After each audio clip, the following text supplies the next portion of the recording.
William. Ato in Juba, Malatori, hey, yo, in Ping William. Ato in Benti, wala kwaju, hey, wow, in Ping William. Ato in Malkal, wala Pinyaram, in Ping William.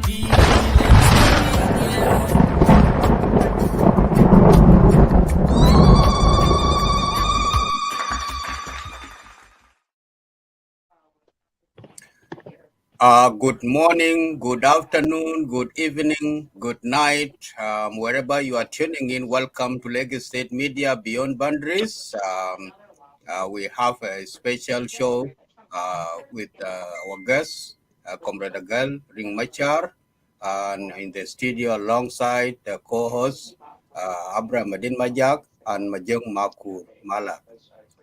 We welcome all of you, and please share this video with all your friends. Majuk, you pick it up from here. Yeah, thank you so much, President Isaac Tiang. To our viewers, welcome to Lagos State Media Beyond Boundaries. And in the studio with us, as you have heard from Isaac, we have a special guest, and our usual guest actually normally come to Lagos State Media if there is any topic of importance to be discussed, and for many South Sudanese to listen to him. And he's one of the senior youth of which most of you are familiar with, and somebody that has dedicated his life since his childhood to the welfare of South Sudan and to the welfare of young people.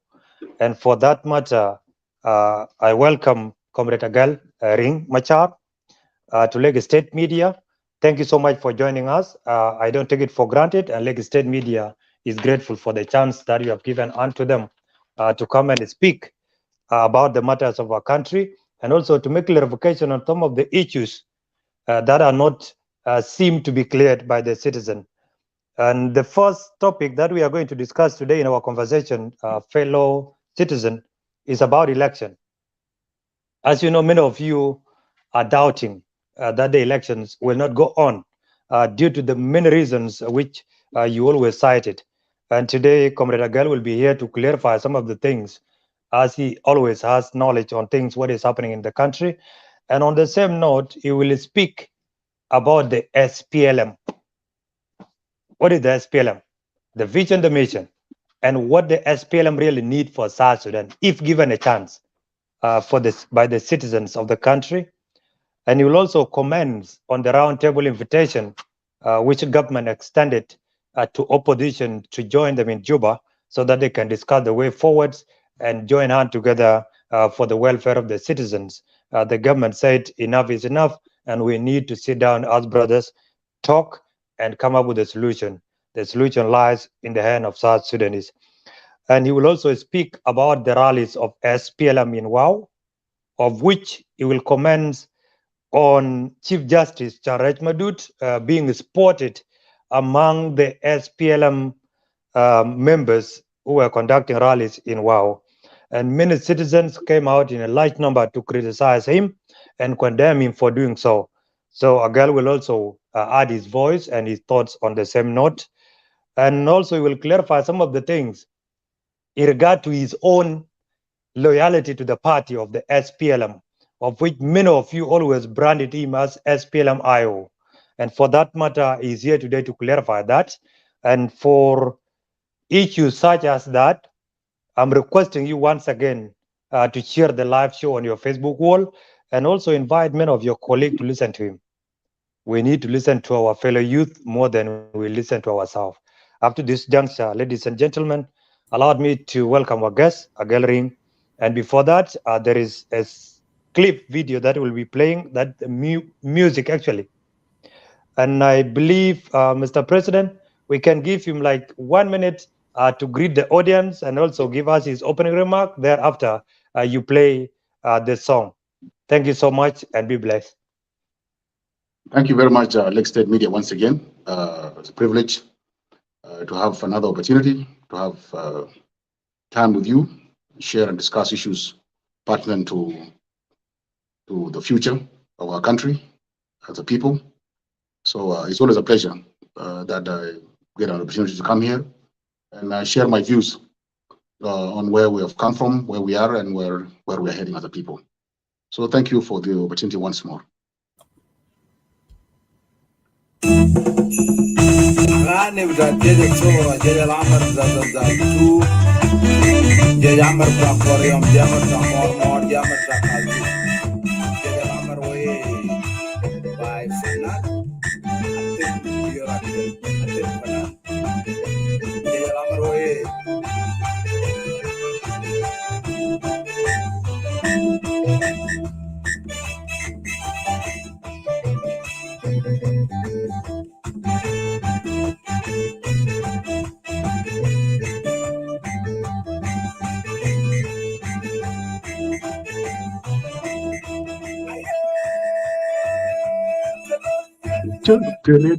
I'm saying something.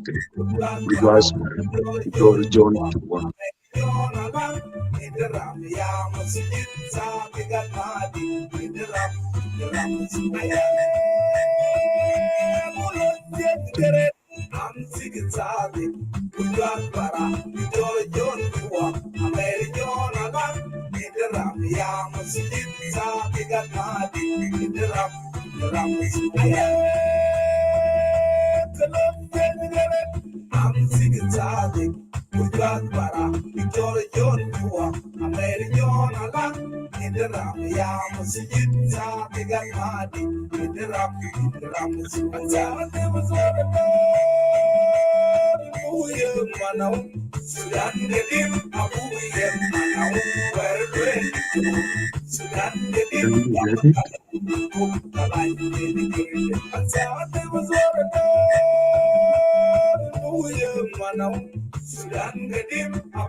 Excellent, excellent. Thank you, thank you, thank you. That's a reminder. Thank you. Thank you very much. Thank you, thank you. That's a reminder. It took me back 30 years. Very good. That's over 30 years. Yes. Thank you so much to our viewers. Keep sharing. I can see members of the SPLM sending and actually sharing that SPLM way. Thank you so much for that. And keep sharing and invite many people to come and listen to our conversation with the Comrade Agel. Yeah, thank you so much to Lagos State Media Team, the president and the coordinator, Abraham Majak, for playing that song. The song is so nice when you listen to it, and the deep meaning will be explained by our guest, Agel Ring. Comrade Agel, thank you for coming once again. And as our topic and the theme of today's conversation is about election, many people are still doubting, is South Sudan ready for an elections coming 2024 or not? So that's where we'll start our conversation from, while we'll move down toward our questions. Thank you. All right, thank you very much, Lake State Media and Majuk. First of all, I think the first thing I would like to put across is a very simple thing, and we need to clarify it. And the public have the right to question my political allegiance at this point in time, because I've been dormant politically for the last, let's say, 4 years, 5 years. I've been pretty much not active politically. I've been in political hibernation, and that was by choice.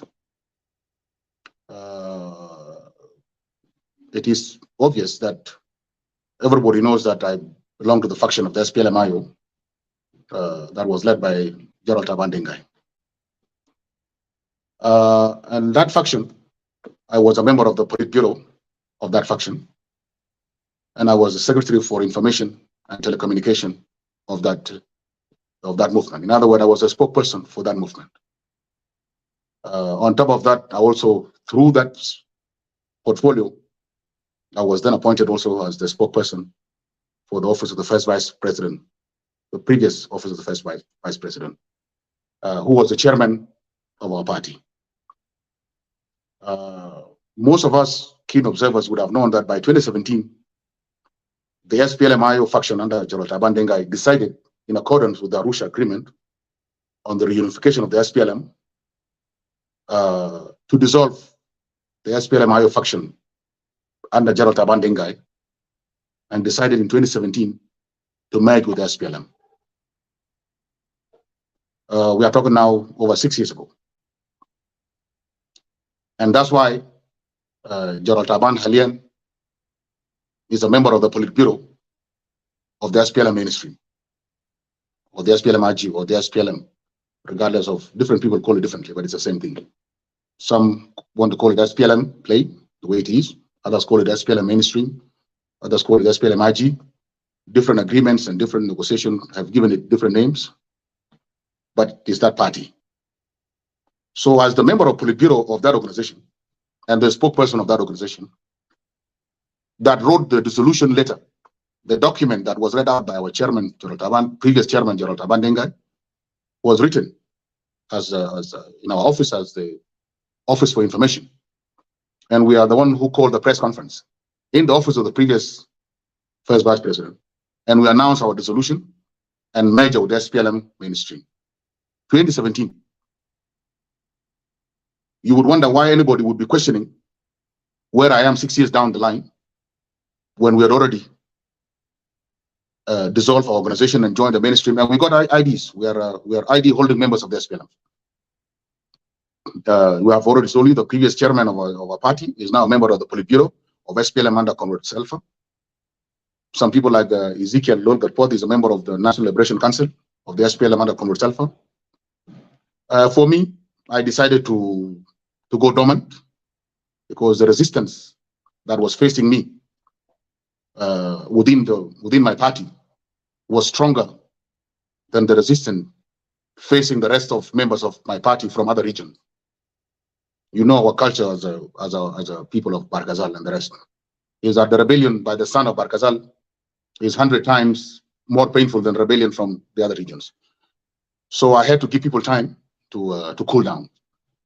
So my dormant does not mean that I'm not a member of the SPLM. I'm a card-holding member of the SPLM, but I decided it was pointless fighting against a mountain.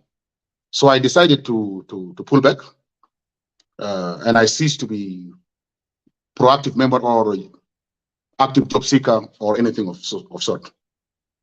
Because, you know, job seeking is about advertising your capacity. It's about CV. But I'm 100% sure Comrade Salfa knows who I am, my capacity, and my weaknesses and strength. He understands them very well. And so is Comrade Waniga, and so is Comrade Taban, so is Comrade Lamboth.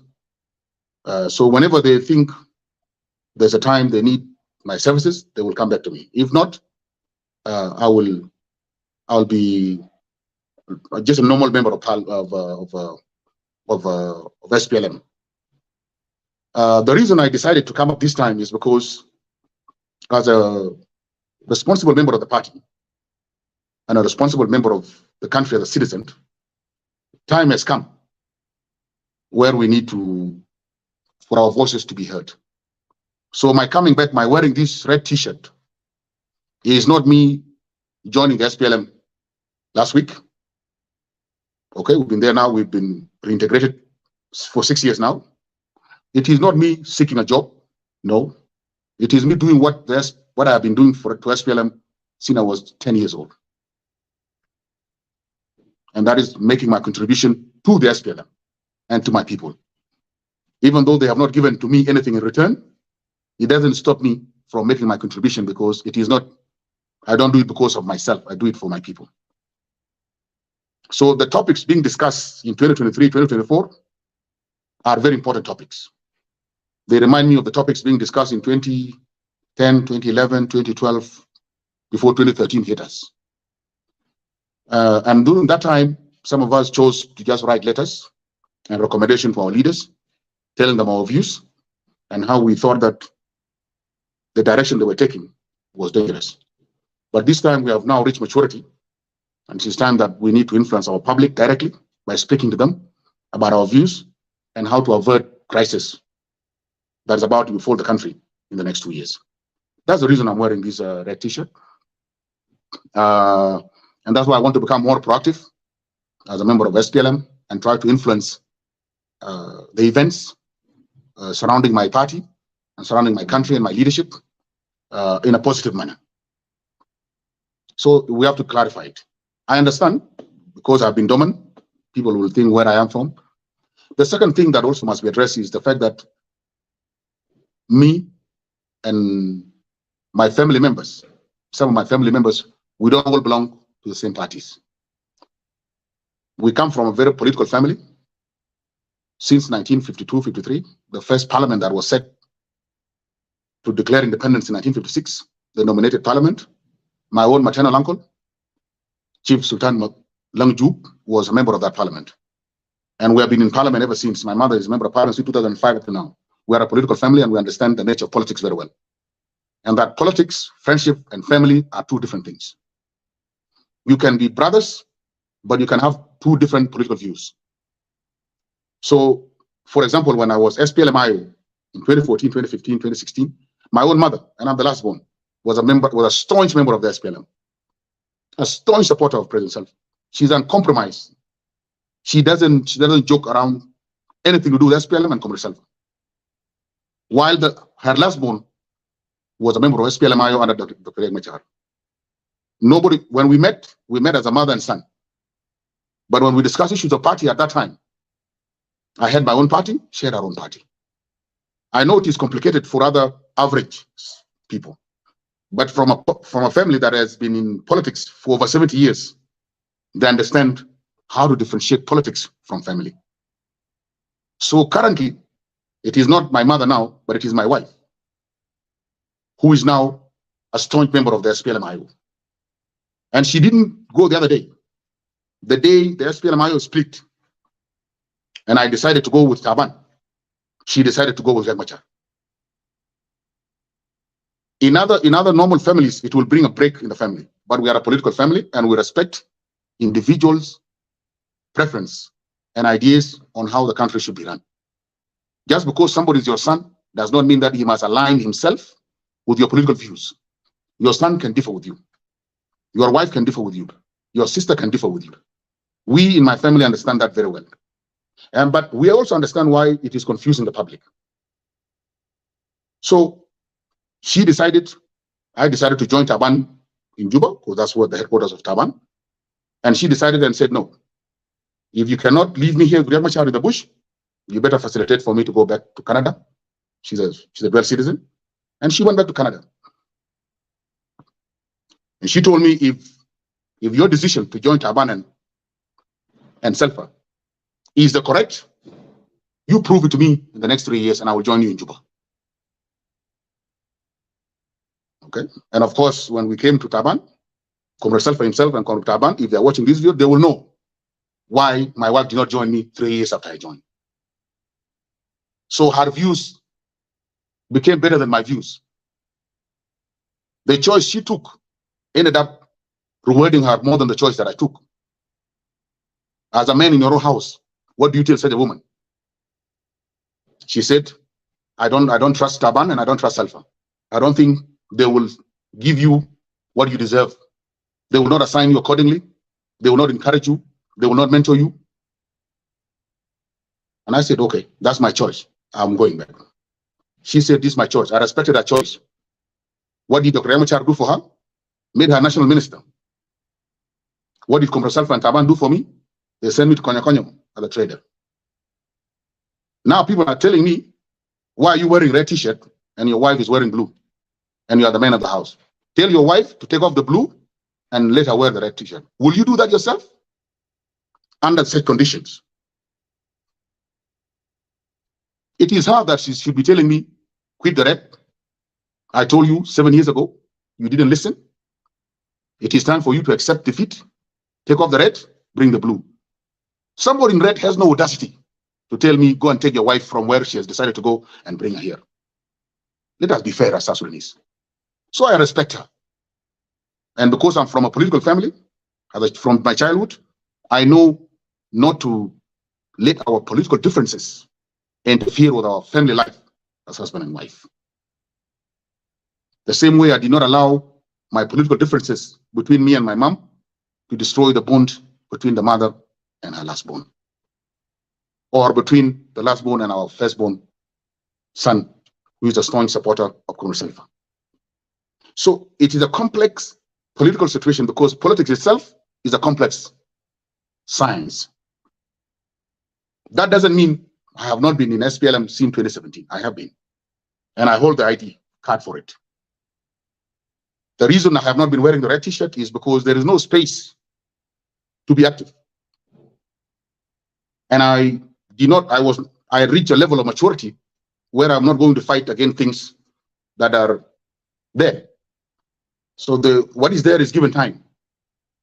And I have shifted into the market and continue to do self-development, like do some online studies while trying to develop some companies and do some trading here and there to take care of myself and take care of my family. This is for 6 years.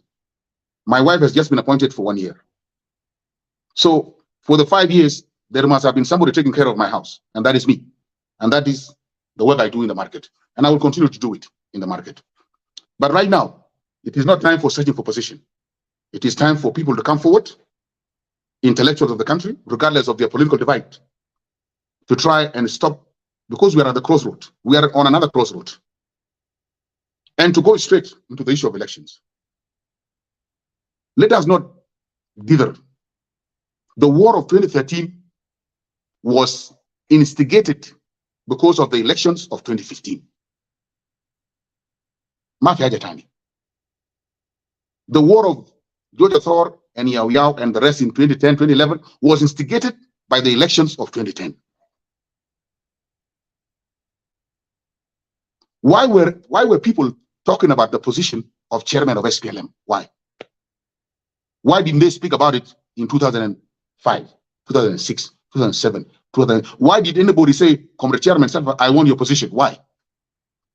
The reason they spoke about it in 2012, 2013 is because there is SPLM convention that is coming in 2013 that will determine the flag bearer for the SPLM for 2015 elections. It is the 2015 elections that made everybody juggle for power within the party in 2013, 2012. But guess what? As we said 10 years ago, SPLM does not have mature institution to manage competition for power. The internal democratization of the party cannot be rushed. If you rush it, something is bound to break. That's good. So we kept quiet. What happened? They tried to fix it in the Politburo. It couldn't work. So they jumped Politburo. They went to National Liberation Council. It became even worse. Because Politburo is 27 people or 20 people. If you cannot have consensus within 20 people, how are you going to manage consensus with 300 people? The Politburo. How are you going to manage it in the NLC? In other NLC, how are you going to fix it in convention that has 2,500 people? Please. So there was no way. There were no political institutions to manage competition between Salfa, Machar, Mamarabeka, Pagana Mom, whoever that wanted to be chairman, and whoever wanted to be deputy, and whoever wanted to be secretary general, and whoever that wanted to be member of Politburo, whoever that wanted to be member of National Liberation Council. There was no institutions, maturity. So what happened? In every society, when you lose capacity to solve issues amicably, of course, you slap somebody. If I cannot solve my problem with you through talking, and I have a pistol, I will shoot you, or I will punch you. So people went to violence. And from 2013, for the last 10 years, we have been doing violence on and off. What have we improved in the SPLM ever since? In the process of maturing the democratic institutions within the party or within the country. Is SPLM ready for the party? And that's what I said in Egypt. I said, there are other parties that have got, in fact, we're one of the last movement to liberate their people. So we have wealth of experience from the previous liberation movements. What did they do? Those liberation movements that collapsed, what did they do wrong? Those liberation movements that stayed long, like ANC of South Africa, like Chama cha Mapinduzi of Tanzania, what did they do right for them to continue? People are just stuck in what is happening in Juba, and nobody wants to learn from the history. Leave alone history of outside. Nobody wants even to learn from history of SPLM itself. What caused the split of 1983? What caused the split of 1991? What caused the split of 2013? Nobody wants to learn from it. You understand? So, the elections. The problem is that the SPLM is being cornered. Is being told, you cannot conduct elections because the country is not ready for election. But at the same time, you cannot have an extension. So what do they want SPLM to do? Like pack their stuff at the end of 2024 and they go to their villages? And leave the country to who? Under what constitutional arrangement? Now that you don't want extension and you don't want elections, what do we do? My personal view, and even though I'm wearing red, I'm not speaking on behalf of the SPLM. I have not been authorized by the SPLM to speak on his behalf. I'm just a normal member of SPLM, and the views that I'm saying are personal views of Agel Machar. My personal view is that these small extensions they are doing, these artificial timelines and agreements, 3 years, 2 years, they are not in the interest of the people of South Sudan. Because when you say extension, you must ask yourself, what am I doing in this period of extension? When you are given homework and you did not do it on time, your professor will give you extension based on what he knows he has given you. Because if it is something that needs 4 weeks to finish, he cannot give you 1 week extension. What would be the point? So what is it exactly that we want to do to prepare the country for election? Let's forget about what the rest of Africa did. What does the agreement, our current agreement, say we must do for us to be ready for election? The transition, the revitalized agreement. It says what? It says 1. Okay? Basic, leave alone there are 5 chapters that we have to handle. That's number 1. Chapter 1, which is we are still struggling with it because people are cherry picking. Agel there enough is something that is good with them. The other one, people are not implementing it in the spirit and letter. Chapter 1, we are struggling with it, but that's fine. Chapter 2, security arrangement and security sector reforms. Have we done security sector reforms? No, we have not. What happened between people of Ruweng and Fanjak County? The insecurities everywhere. The fact that the forces have not been unified, they have not been trained together, then they have not been unified and paid equal pay and equal treatment. I mean, we have not done chapter 2. We have not done chapter 3, repatriation of those who are displaced, IDPs and refugees in our neighboring countries into their homes. For God's sake, we have not even got out the people in UNIMIS in Juba. The IDPs at our eyes in Juba, we have not even got them out, leave alone the one in Uganda and Uganda. Come on. We have not done economic sector reforms. Have we done economic sector reforms? Have we done is the Ministry of Finance, the central bank and the presidency and the control, the procedures, are we doing them? The institutions that are supposed to tighten the notes so that corruption is reduced and so that the money is channeled and priorities are channeled to the right places. Salaries are paid on time. Development are prioritized like education and health. Have we done those security sector reform envisaged in the agreement? No. Have we done chapter 5, transitional justice? Have we done it? Have we done truth and reconciliation? Have we accounted people that have committed atrocities? Have we put this chapter behind us to reconcile our people so that they see themselves as one country, one nation with common history, common purpose going forward? The agreement has not been implemented, likely. And do you know why? There are two things that always face the agreement: political will and finances. And these things are missing in South Sudan. There is no money. You cannot implement the agreement without money. Where's money? We have not paid salary, so where's money to implement that? Where's the hundreds of millions of dollars required for this implementation? How do you train soldiers without giving them money, feeding them, their medication, uniform, guns? Can you maintain 200,000 soldiers without money? Where's money? So these things cannot be implemented in 2 years or 1 year. They're just plain. The number 2 of these are constitution making process. The permanent constitution, has it been made? Has census been made? And these two things bring wars in other countries, because permanent constitution, it is the rule for managing the game, like football game you are watching, the lady. If those rules were not fair, people will go to fight. So constitution making process is a process that takes at least 2 to 3 years to make. That is if there is political will and finances at the same time. It will take you 3 years to make a permanent constitution, because it is a process that is grassroots based. It's the same process like that process that was done when they did the national dialogue. Remember national dialogue, how long it took? It took 4 years. The national dialogue took 4 years. And national dialogue was not even interactive. It was like, what did the people of Barakazal say? What did the people of Equatoria say? And what did the people of Upper Nile say? In the constitution making process, it is like that, but you must make them hear from each other. Why is Barakazal saying this, and why is Upper Nile saying this, and why is Equatoria this? So that we can come into a consensus to build one permanent foundation for our country. The same thing with census. If we start saying Warap has 3 million people and Jongole has 500,000 people, we're going to have a problem. Because it is that basis that elections, political power, and resources is going to be distributed. That process itself needs 18 months alone. The other one needs 3 years. We are already at 5 years. Truth and Reconciliation Commission is another national dialogue. You have to go to the grassroots.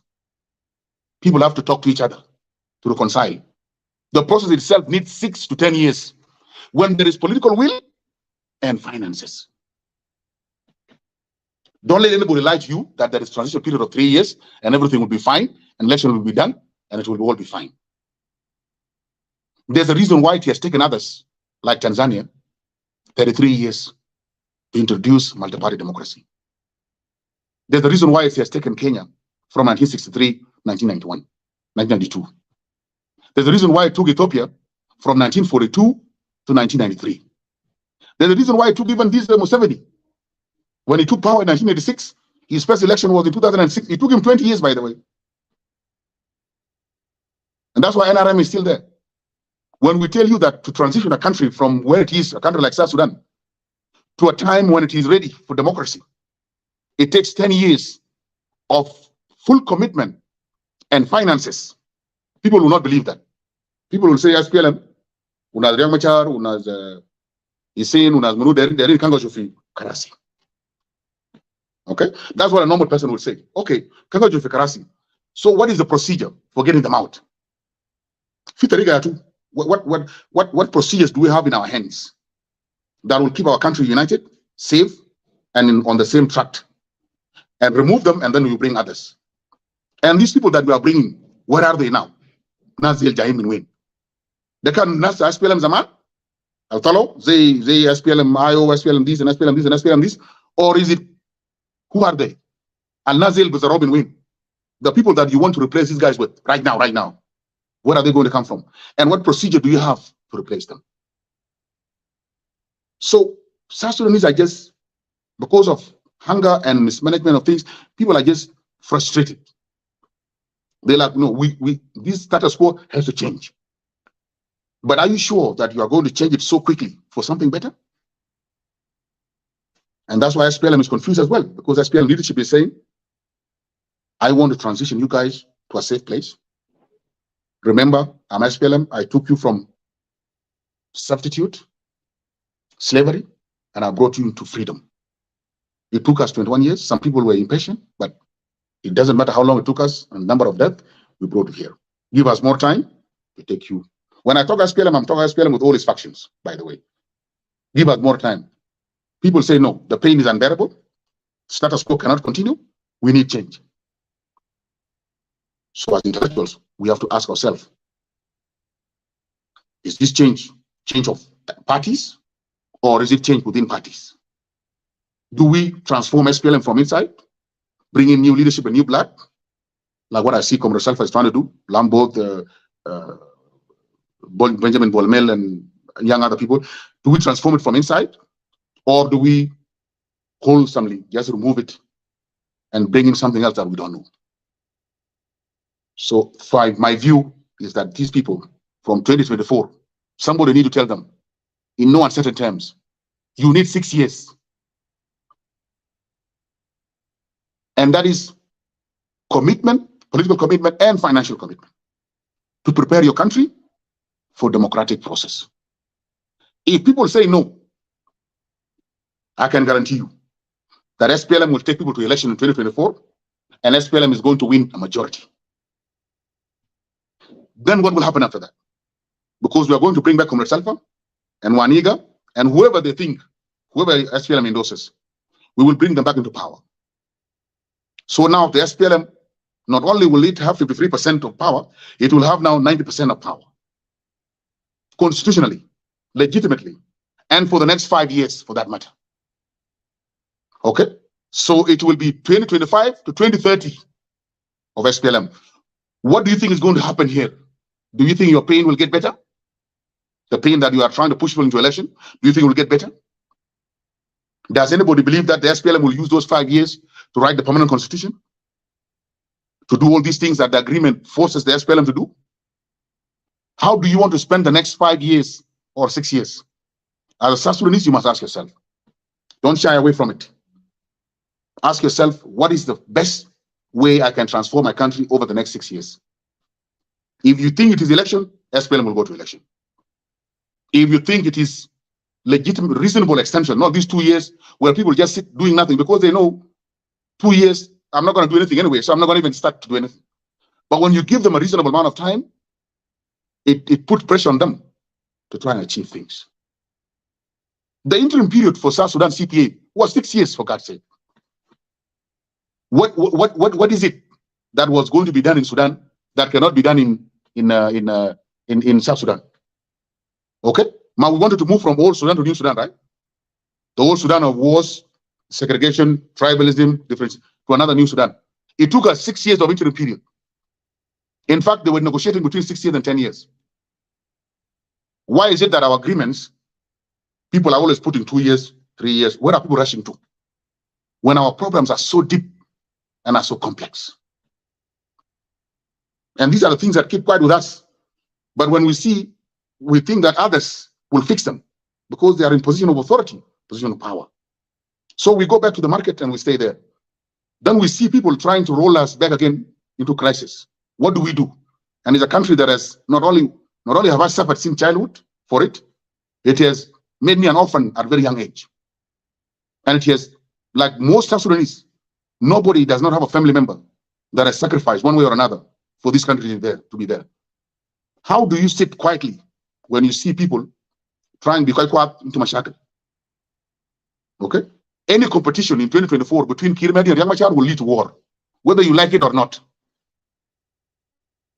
It is a fact. There are areas, there are people who think that without Salva Kirmedi, they cannot live in South Sudan.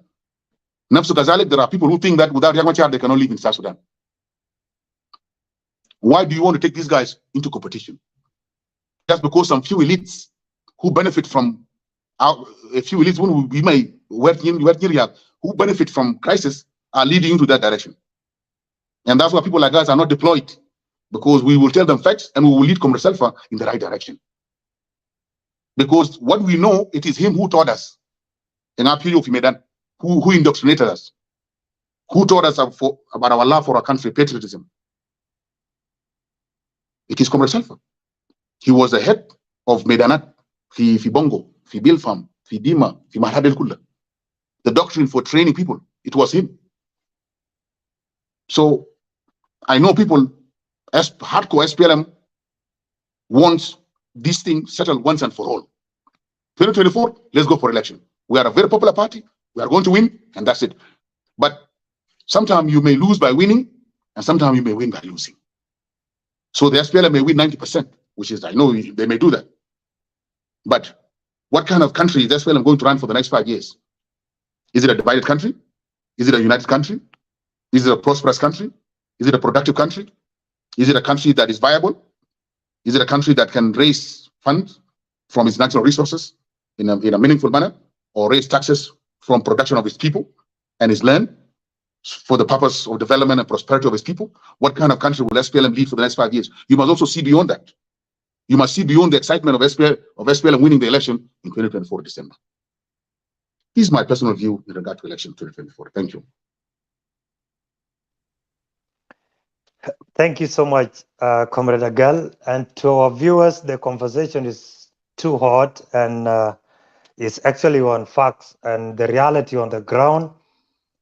The things that we don't like to hear as South Sudanese, especially the politicians, are the one that Agel is now trying to speak and to let you know that these are the reality on the ground, despite the political differences or even the interests.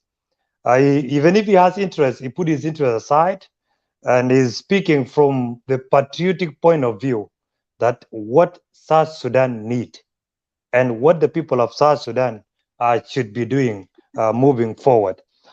Before we go to a follow-up question in regard to the election, there is an issue of family and politics that you started earlier, and it is very interesting and amazing.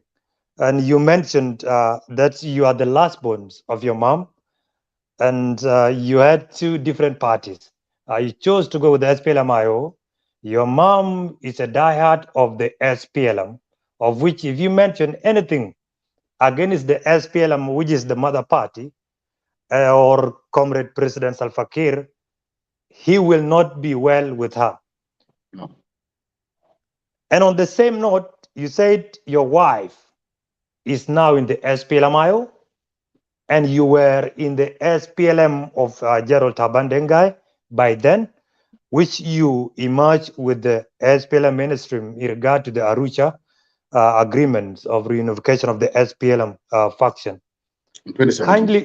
Kindly, can you explain more in regard to that? Because many South Sudanese, as you mentioned earlier, we are still behind when it comes to politics, because the culture that we grew up from and even the environmental influence has really failed us to cope up with the world's movement. Do you normally discuss anything related to politics in the house, or you just seal it outside the house? That's what we want to know. Now, we do not discuss party politics in the house. Understand that. Now, you have to understand that she's a minister, and she's a national minister. So sometimes things to do with her work, she needs the briefing, that's fine. But her party politics, when they happen, when her meetings happen, she attends the Politburo of the meetings of her party. You understand? So she's a member there. So whatever happened there, I don't know. The only thing I know about those party things is what I see online. I do not discuss those things. But if these things do with the national ministry, and there's anything views I can give them on that regard. But even in that ministry issues, the house is divided into two. You also must be careful. There are places in the house where these things can be discussed, and there are places in the house where it is purely husband and wife and children. If you do not do these things, they can easily poison the environment. So it is a complex situation. I would not want anybody else to be in it.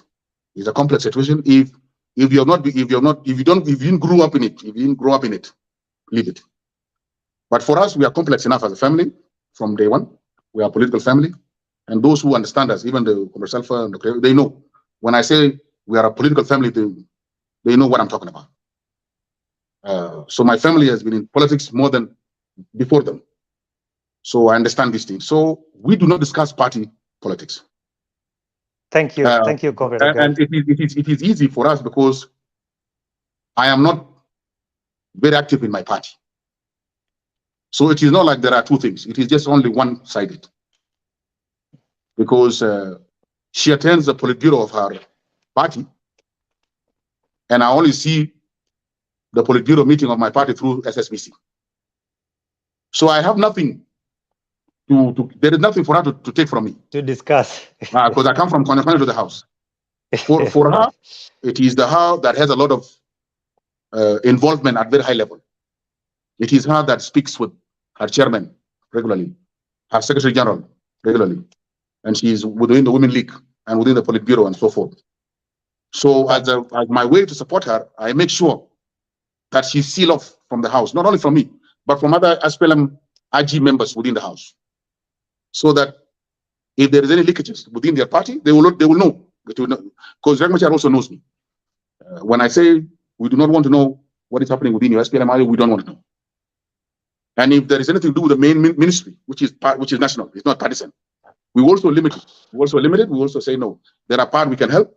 The rest is up to you. You are the one with responsibility. If they have defeated you, you go to your boss and resign.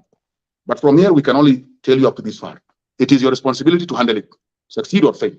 But we can only provide you emotional support, but we cannot go technical with you. We don't understand what you do in the ministry. We cannot also go political with you in your party. But if you are stressed, we can provide you emotional support. But we will not get involved in your details.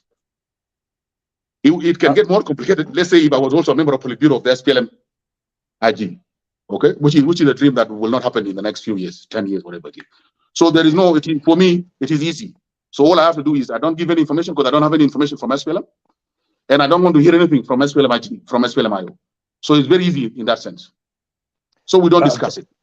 Thank you so much for that. Because if we discuss it, we are going to differ. Obviously, if we discuss it, if we make partisan politics the discussion of the house, we are going to go different houses. We may literally live in different houses. But to avoid this complex situation is that we leave the party outside. You are a minister, when you get to my gate, it is my house. You leave the wazara fi Shumbab, utal fi betu tai, kamara bitai. Ita SPLM IO, I'm still meeting to SPLM IO. Lamanteji fi bab kade kali kalamande, Talin in the house as my wife, period. For me, I'll go to the market. The things that come within market, those who stole money from me and the rest, I'll not bring them to you. I will leave them in the market. I'll come to this gate, go to the compound as your husband. I'm not saying that it is an easy situation, but it is, you have to manage it. Because when you are in politics like what we do, all of us, manage very complex things as politician. Even if when your wife or your spouses are not even politicians. For example, Comrade Alpha, you know, the first lady is not very active politically. Like, for example, Madam Angelina, the wife of Dr. Machar. But still, they are managing a lot of complex issues because there is no way your spouse cannot be touched by certain policies. So all of us at various levels are managing this complex situation because when you become a politician, it's like a family situation. Everybody's get touched. So it's a very stressful situation. But already we are brought up as public servants, and this is what we do. So stress and the privileges and what comes with it are part of our life and the part of our territory. And we are committed to it. And for me, I'm in my early 40s. I don't think I'm getting back.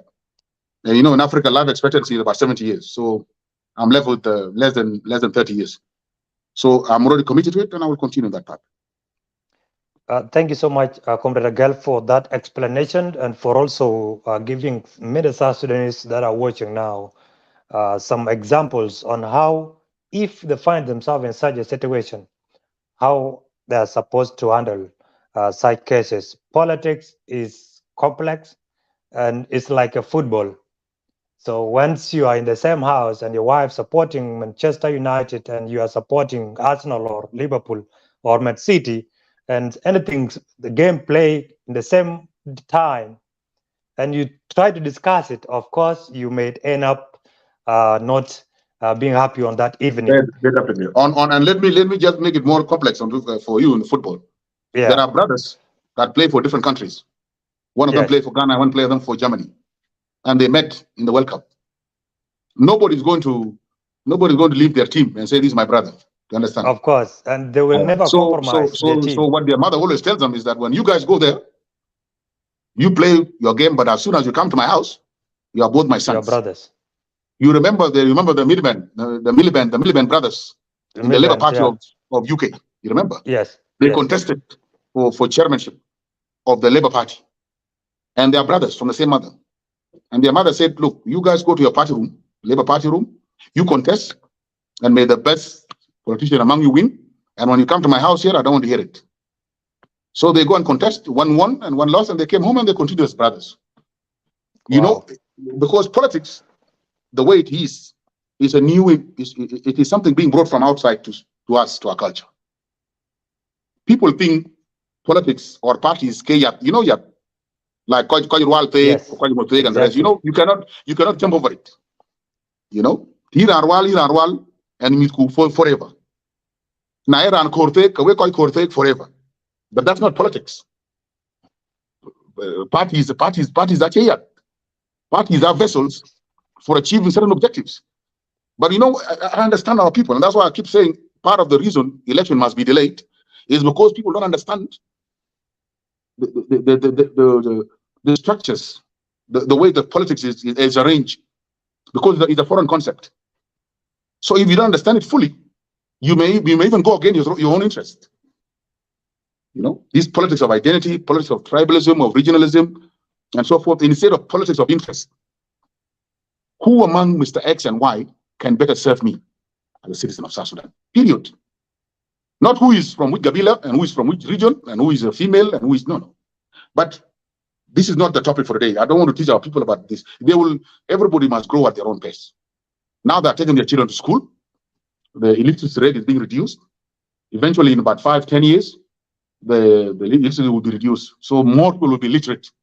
More people will be primary school graduate. More will be secondary school graduate. More will be university graduate. And in that environment, better discussions about political structures and competition will best be received at that time. So family members can be different team and they play each other. As soon as they come home, there's no problem.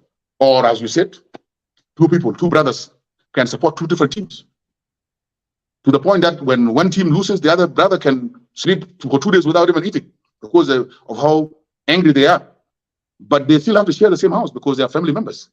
The same thing with politics. So for me, it did not destroy my relationship with my mother when she was in SPLMIG and I was in SPLMIO. And it's not going to destroy the relationship between me and my wife now that she's in SPLMIO and in SPLMIG. I hope my supporters and citizens of South Sudan would understand my predicament. Yeah, thank you so much for that, Comrade Agel. It's really a very hard situation. Seeing you are the last born of your mom, and we all understand the love the last born always has for their mothers. They are always intact. And on the same note, you went in different parallel line, and also with your wife. So it's you to manage it indeed. I remember we South Sudanese, especially from Dinka background, especially pastoralists, Dinka, Nuer, and even the Eastern Equatoria people, we have a lot of ego, of which this ego does not, you feel like I cannot do this, and I'm a man, and this person should not do this, and I should, my word should be the final. Thank you for managing such situations up to this level. Wish you better best. Let's go back to the issue of election. You underlined or you outlined many issues that we citizens and other politicians don't see them. The only thing we see is elections, and we see elections as the only viable options to change the whole country and to change the government. And you said if we allowed this government to have another 6 years, periods of which they will do the permanent constitution, the census, security arrangements, and implement the revitalized peace agreement with a humble time, then we will go for an elections, hoping that we will have peace in the country and there will be no war again. And if we rush, then something is bound to break. Comrade Agel, are you saying that we should not go for an election by 2024? We should have another extension for 6 years for South Sudan to prepare enough for peaceful elections? Or exactly, or what are you saying exactly? Citizens need to understand that. I'm saying that elections that have not been prepared properly can lead to violence. And the reason for transitional period and the revitalized agreement on the resolution of the conflict in the Republic of South Sudan, its purpose is to transition the country and the people from war to peace and multi-party democratic elections. That is the intention. But what if the election was to do the opposite of your intention? As a citizen, I don't want to give I want you as a citizen to think. Because it is possible that elections are the major triggers of most wars in Africa. Either lack of elections or bad elections. Elections that are not free and fair. So in 2024 December, will we have the laws and maturity to implement those laws? If we will have, fine, let's have elections. But what I'm saying as a member of SPLM is that if we are pushed into elections, if the citizens decide, because it's our country, all of us, if the citizens say the situation is unbearable and we have to go for elections, I can guarantee you that SPLM is ready for election and SPLM will win this election overwhelmingly. If anybody thinks that the December 2024 election is an opportunity to remove Comrade Selfa and SPLM, you are wrong. In fact, it will be an opportunity for Comrade Selfa and the SPLM to entrench themselves legitimately for the next 5 years thereafter. So why are we rushing for election? I see the SPLM-IO have already come out and they say the country is not ready for election. But the problem is not these parties. It is not the SPLM in government. It is not the SPLM-IO. It is not SOA. It is not FDs. It's not all this. It is the citizens themselves feeling the pressure for how economics of the country has been as a result of the last 10 years of instability and wars. Feels like that election can give them a breathing space. But I'm here to tell you, it may not give you breathing space. In fact, it may make things go worse. So our leaders feel challenged.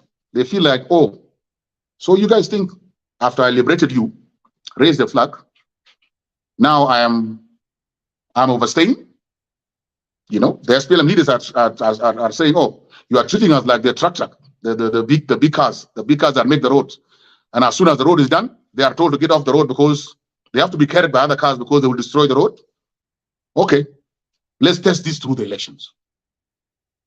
If I am that bad for the country after I liberated you and I fought for you since my teenage and I raised the flag, if I'm not good for you no more, let's go for elections so that he can prove to you that he's very popular and he's appreciated for the work he has done. Now that process may trigger more wars. And when wars happen, these leaders know how to protect themselves.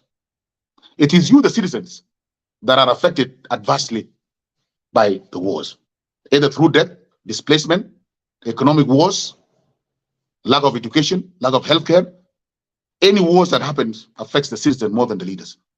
So we are speaking to the citizen directly to understand that rush elections is worse than current condition. Let's give ourselves time to implement the agreement and prepare the country adequately for free and fair election that can be conducted successfully without violence.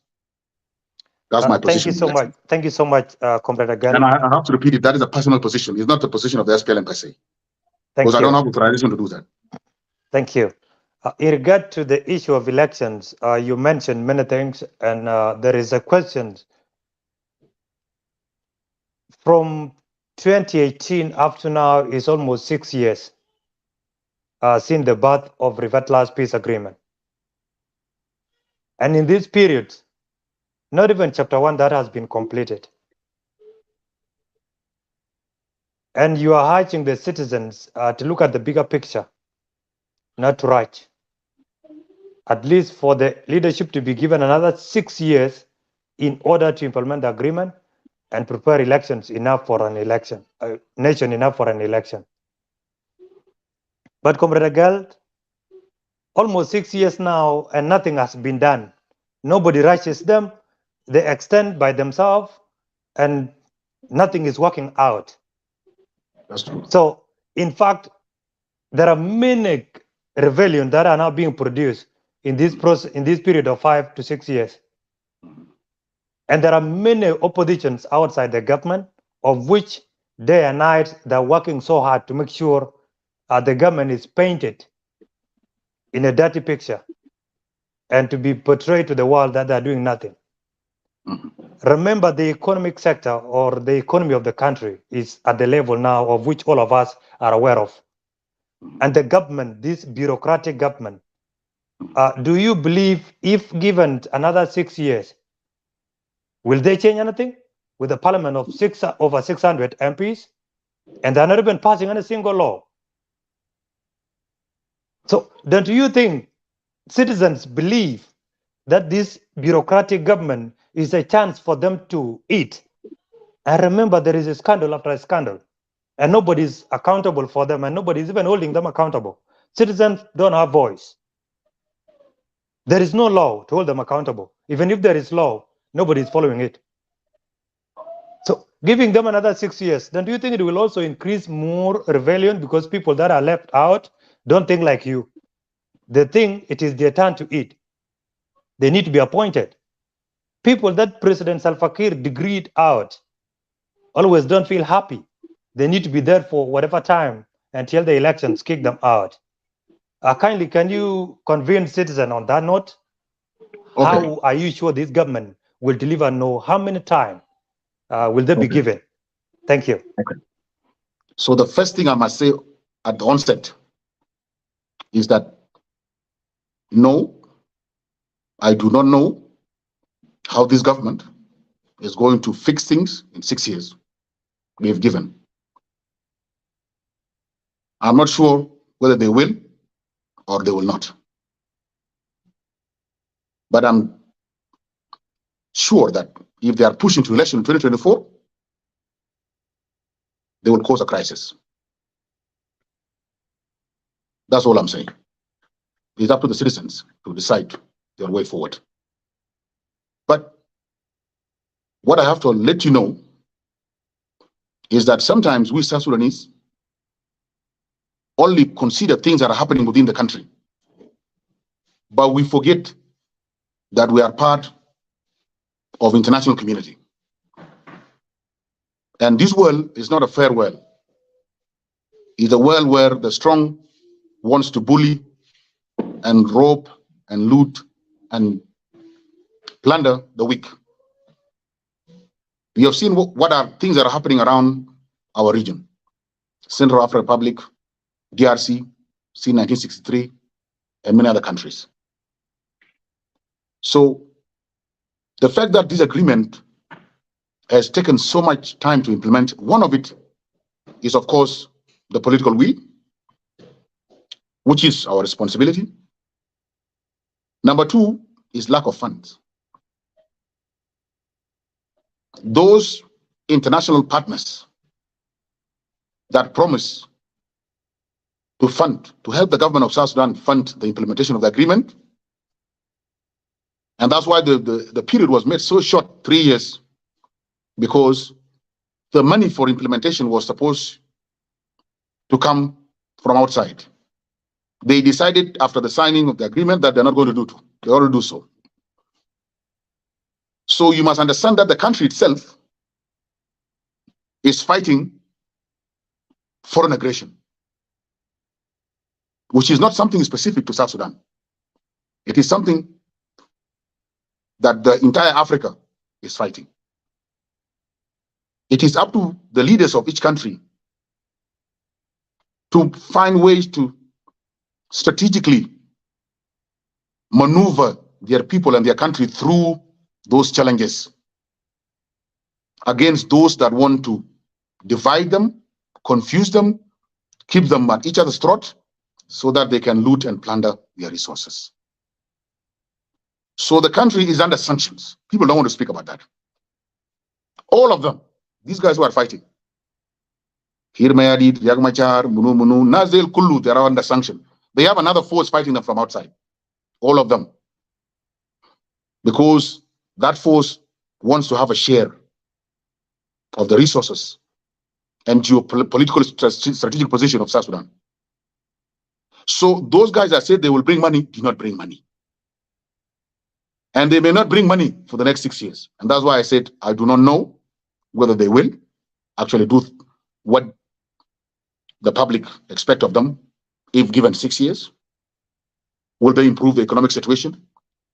Will they tighten down on corruption and reduce rampant corruption? Will they prioritize? Will they rearrange their priorities? And see whether they will develop their. We do not know. But what I know is that if you push them to 2020 to election, chances are very high that we'll go into all-out collapse, all-out crisis. And those people who are saying no elections and no extension are those people from outside that want South Sudan to go the DRC way. And when you go the DRC way once, it takes you generations and generations to recover. So people must also understand that South Sudan by itself, when they are sanctioned, even their oil-producing company like Nilepet is sanctioned. Any company, for example, that wants to do development in the country like ARC, it's sanctioned. Anything that South Sudan wants to do, it's sanctioned. South Sudan can move things. Even the technology that should be given to us to produce oil more efficiently so that we can raise more resources, so that we can implement the agreement and take our people forward, transition them from war to peace, is not being given to us. So you must ask yourself, am I moving out of the frying pan into the fire, or should I continue in the frying pan? We have two bad options. Continue the status quo of the pain we are having now, or plunge ourselves potentially into all crisis. So I cannot speak on behalf of this government because I don't know the internal intrigues of this government and whether they actually have the capacity and the political will. If given more extended time, they will actually fix these things. I do not know that. But what I know for sure is that if they are pushing to elections, I know what happened in election. Because election is a similar procedure across Africa. We know how it is done. It's competition for power. And competition for power, when it comes to boiling point, leads to more crisis. I know if the same continue, there will be more rebellion, as you said. Okay? But that will be in the periphery. Currently, there are rebellions in the country, but it is manageable. You cannot compare now with 2014, or you cannot compare now with 2016, 2017. You understand? So we could even go to a place that is worse than 2014, 2015, or a place that is worse than 2016, 2017. Should we push people and prepared in a country that doesn't have institution to manage these things? You have seen people trying to accuse the Chief Justice of not being neutral. They have accused the head of the Electoral Commission of not being neutral already. We have not even gone to election yet. And if you are to go to election, for example, and you think that your election has been stolen, who do you go to? Like, for example, in Kenya, where do they go to? They go to Supreme Court. And if you go to the Supreme Court and you find the Chief Justice is in the party room doing party politics, where are you going to go? You will be left with no option but to go the Joy of Thorway and other ways. So I am not confident that this situation will change over the next 6 years, but I'm more certain that if they go into election unprepared, they are likely to go back to war. And the war, when 11-year-olds are fighting, is different from when 25-year-olds are fighting. When Mike Tyson is fighting with somebody else, is different from when you are fighting somebody else. So the fight where Kir Mahdi himself and somebody like Machar are fighting is not the same as some of the rebellion that are currently going on. So for me, if the decision was in my hands, I will give them extended period of time. I rather continue to suffer and give myself time. Even if something they were supposed to do in 2 years, if they end up doing it in 4 years, that's still better. Something they were supposed to do in 5 years, if they do it in 10 years, my country will still be viable and will still be there 20 years down the line. It is a country that my children will inherit. But if I play around with it, I will not have a country to live with my children. That's my view in the election as a person. But as a member of SPLM, if we are forced into election, I want to guarantee all of you that we are going to win this election. Yeah, SPLM way, rather. Yeah, thank you, Comrade Agel, for that. That topic is so complex, and I will request publicly you and the leadership of Lagos State Media, if we can arrange another show to discuss the possibilities of going for an election and the possibilities of not going for an elections, and what are the consequences involved on both ways. And we'll also request other two guests to join us, the opposition who are outside. One of them will join you in the studio. And also we request one of the MPs in the parliament, at least 3 of you, to debate this topic. It is so complex, and this is the beginning of how we should educate our citizens on what is right and what is not right. Thank you for that. We move to the question of the roundtable invitation. The government has invited the whole out groups, as they refer to join them in Juba so that they can also go and discuss the issues related to the Rome peace talk. And many people outside believe that their invitation is warranted for the arrest. Kindly, can you share thoughts on that so that we can move to the rallies in WOW, where you mentioned the Chief Justice quickly, and then we give the floor to our viewers, especially those who are asking questions on the comment section and the clubhouse. I'm pretty sure there are many questions flowing now, of which the President Isaac Temple is managing them, and Abraham Adil Majab. Thank you so much, Comrade Agel. The floor is yours. Thank you very much. Now, you know, each society produces its leaders. The leaders don't fall from heaven. The leaders are built from society. The way society thinks is how the leaders think. Those of General Malong, Thomas Cirillo, Pagana Mom, and those are with them in the round table. What they are running are not rebel movements. That is not called rebellion. They are in exile. Why are they playing with words?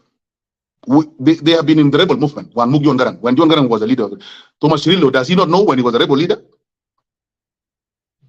He met with John Garang 10 miles from Juba. That's how he used to meet with John Garang. What they are doing, they are leading opposition parties and they are in exile. If you do not have a headquarters where you sit in your own country, you're not leading a rebel movement. They are opposition parties with wrong names. And when you give yourself wrong name, you will reach wrong conclusions. When a charity organization start giving money out, charity organization start doing business, it will fail in charity. When a business organization start giving money out free of charge, like a charity organization, it will fail. You must define yourself properly, your objectives, and follow them. What are they doing outside the country when they have been invited? When what they are leading are opposition movements, not rebel movements. Where are their forces? Where is their headquarters? Which region do they occupy in South Sudan? Which state do they occupy in South Sudan? When are they marching on Juba? This rebel movement. When are they capturing Rumbek, like what John Garang used to do? Then they get recaptured. Or when are they capturing Jongole State, Boer Town, the way the Machar did with Sulfur, the sea sowing? Malakal has been captured by IO. This is captured. They are opposition movement.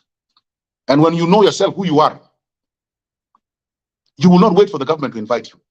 If I was somebody who was next to Malong, I would say, you pack your stuff, you, Pagana Mom, and Thomas Cirillo, move to Juba. What is detention? What do you mean detention?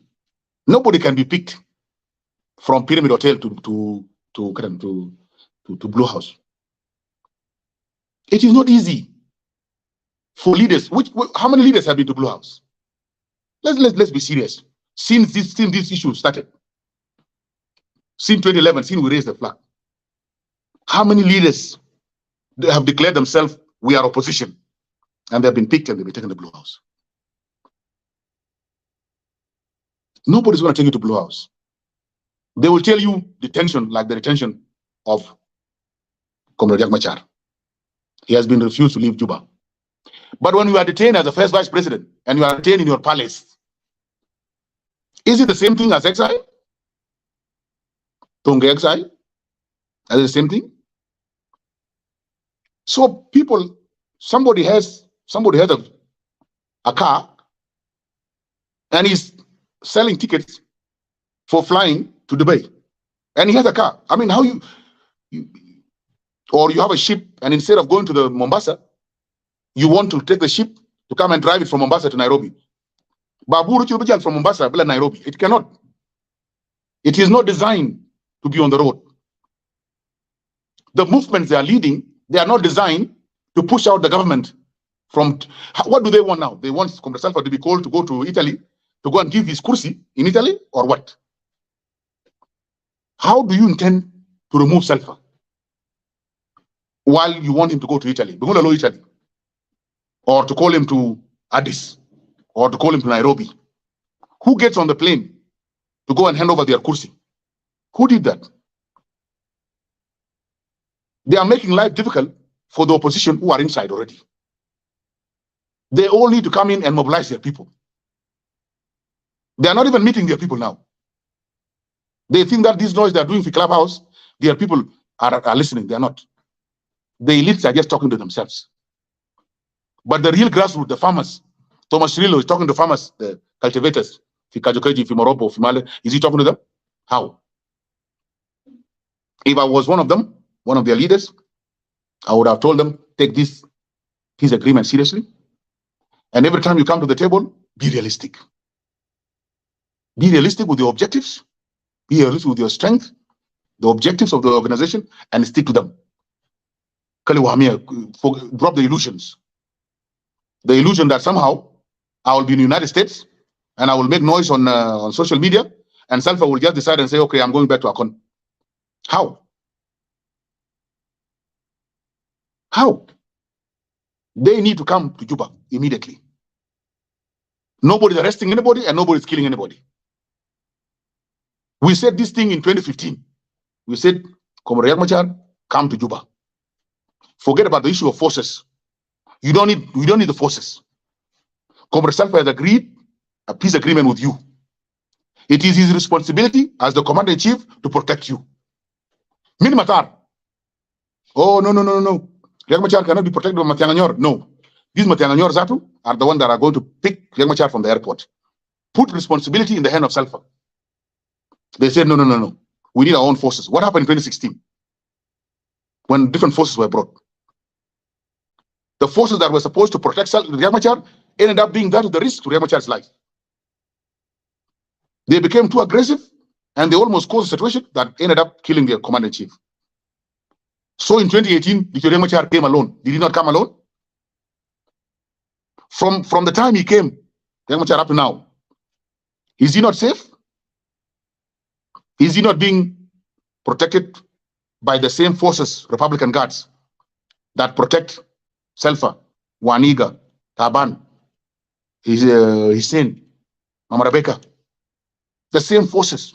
A country is called a country. Selfa is not leading a jungle republic. This is a country.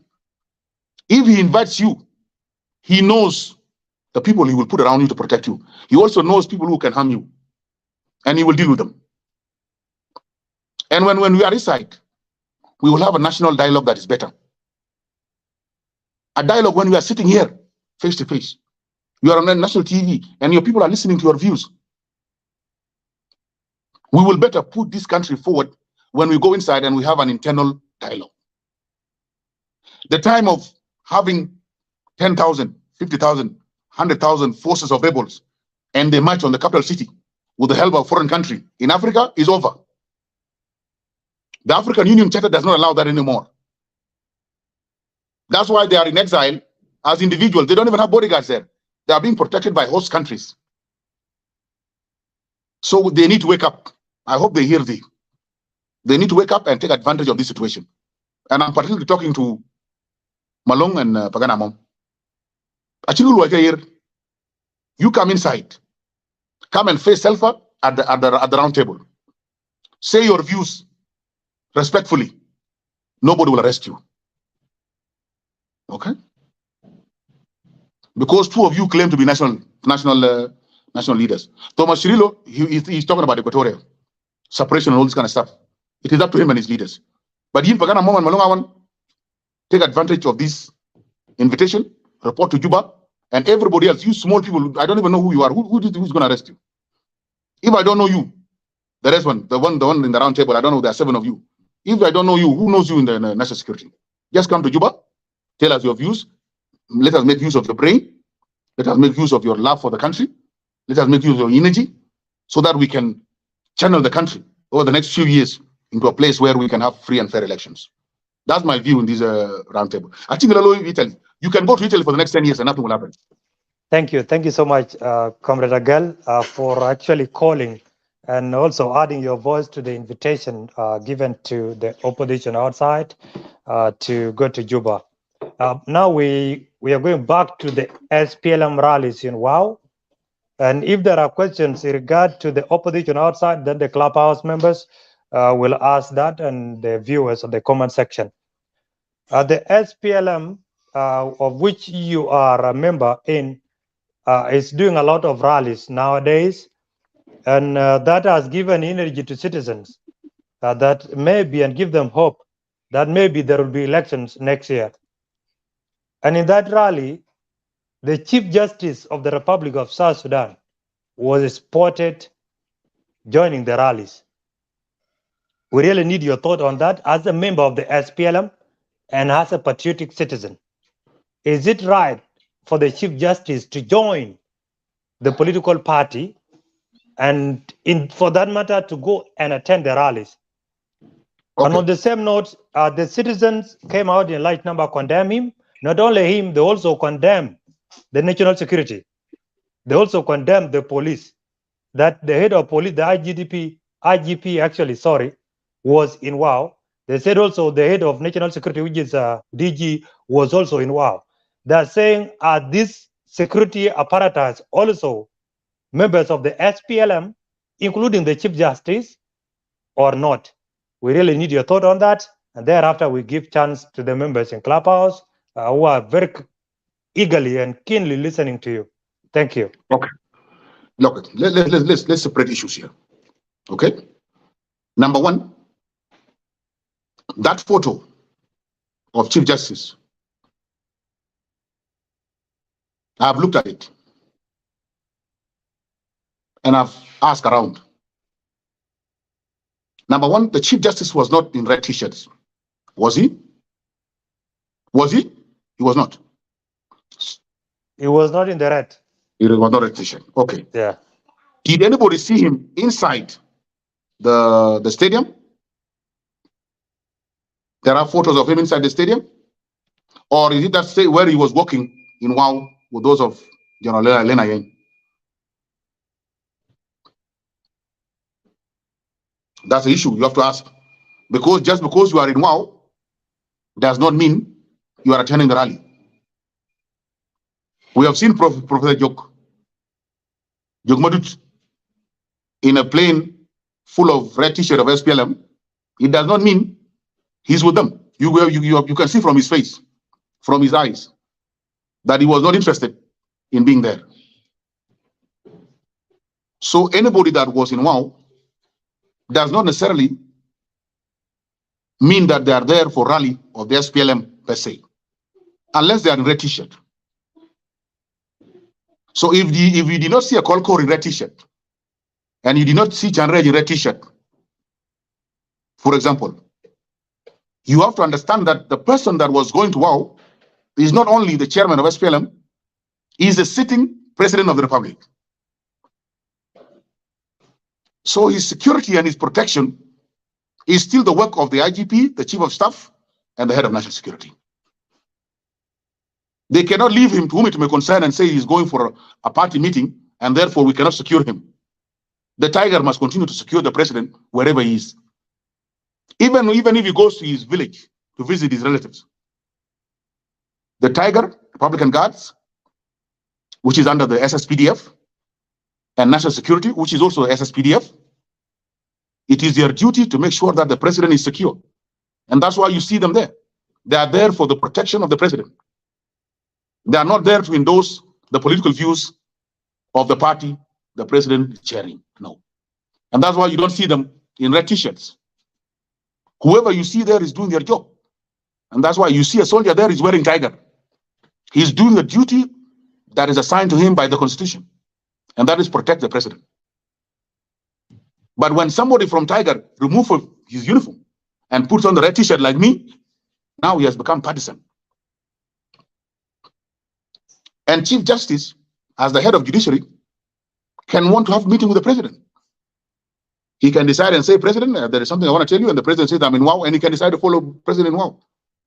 And they can talk outside the stadium. Or the president of the stadium in WOW can proceed to Warab in his president resident in Kwajok. And Chief Justice can also follow there and can ask for 5 minutes to discuss issues to do with their legal issues. You can never know what the Chief Justice is following there. Hell, businessmen followed there. Some people that are looking for contracts, but they didn't go to the rally. They waited for the rally to finish. As soon as the rally finished, they look for opportunities to see the president, to see the minister, the other ministers that went with the president. Either it is either somebody has a contract with the ministry that is concerned, and somebody has gone to WOW because the president. So sometimes you have to understand that Comrade Salva is both the president of the republic and chairman of SPLM. There are people that are always going to be wherever he is, either for his protection, okay, or for execution of his duties of running the country. So this issue that the Chief Justice put on red t-shirt, the IGP put on red t-shirt, Kolkor put on red t-shirt, and they were shouting SPLM way, Salva Kiir way, this is not true. This is exaggeration. You must understand this. Those who are SPLM pure, like us, put on the red t-shirt. Those who are around the president because of their national duties, like the soldiers or others, business people or whatever, these are people you cannot say, what are you doing in WOW? The rally was not in WOW. The rally was only in the stadium. Not everybody who was in WOW was endorsing the SPLM rally. Those who endorsed the SPLM rally put on the red t-shirt and they went to the WOW stadium. But if you are in WOW and you are in Sugajar taking your tea and somebody takes your photo in WOW, You cannot say, what is Agel Machar doing in WOW? He must be SPLM. No. SPLM did not take over WOW. SPLM took over the stadium only. The president left from the airport to the stadium. If you did not see somebody in the stadium, and you did not see somebody in red t-shirt, then what are we talking about? That is, let's not simplify things. Let's talk about the issue of division of power, and that is called judicial reform agenda. Okay, it is part of the agreement. We need to reform our judiciary. We need to make it better. We need to move it the same way Kenyan judiciary was moved in 1990 to how they are now in 2023. A judiciary where the Chief Justice can challenge the presidential campaign and result and nullify them. It is a process that we must go through. Don't personalize it. Don't say it is Chanrej or Agud Makir or Lado, or don't regionalize it. Don't tribalize it. We need to dig deep into our judicial system and see the loopholes and how to fix it. But don't say that Chanrej was in WOW to endorse the SPLM rally. We don't know unless we bring on the interview and say, what were you doing in WOW? He will explain himself. I was doing this in WOW. And he has the right to meet the president anywhere. If there is anything that needs him to meet the president, even if the president is in his home village of Akon, and Chief Justice want to communicate with the president immediately, he can take a plane and go to Akon and communicate with the president. They have national assignment. They have constitutional assignment that they need to work. You cannot tell them, no, you cannot meet in this place. You can only meet in Juba. Does that make sense? It doesn't make sense. Even those in the United States, the Chief Justice can fly to the ranch of the president and can go and give the president his views. There's document, the president, and he goes back. There is nothing wrong. Don't make it look like these people all remove their uniforms. They forgot about their constitutional duties and they put on red t-shirt and they just shouted SPLM way. IGP is charged with protection of the public, and the president of the republic is in WOW. Why would he not go to WOW? To ensure that all those who came out and those that did their counter rallies, whether it's SPLM or other parties, everything is fixed. Yes, the Major General in WOW can handle it, but if it has become too intense, the IGP can fly in. And it's not the first time IGP has flown anywhere to go and help the Major Generals who are managing things at the state level. So what is wrong now if Comrade Majake or General Majake flies into WOW to make sure that security of the president, security of the rally, security of those who may do counter rally is fine? Why is that seen as neglect of his duties instead of execution of his duties? That's why I differ with these people. Secondly, people shouldn't talk too much about the rally of SPLM because that is an internal party matter. Somebody has decided to wear a red t-shirt and go to WOW. Alakefu. The SPLM were the other time putting on their uniform, blue uniform, and they were in Malakal opening their party office there. The other time they were in WOW with their blue t-shirt, opening their and doing their big rally. The other time they were in Kwajok.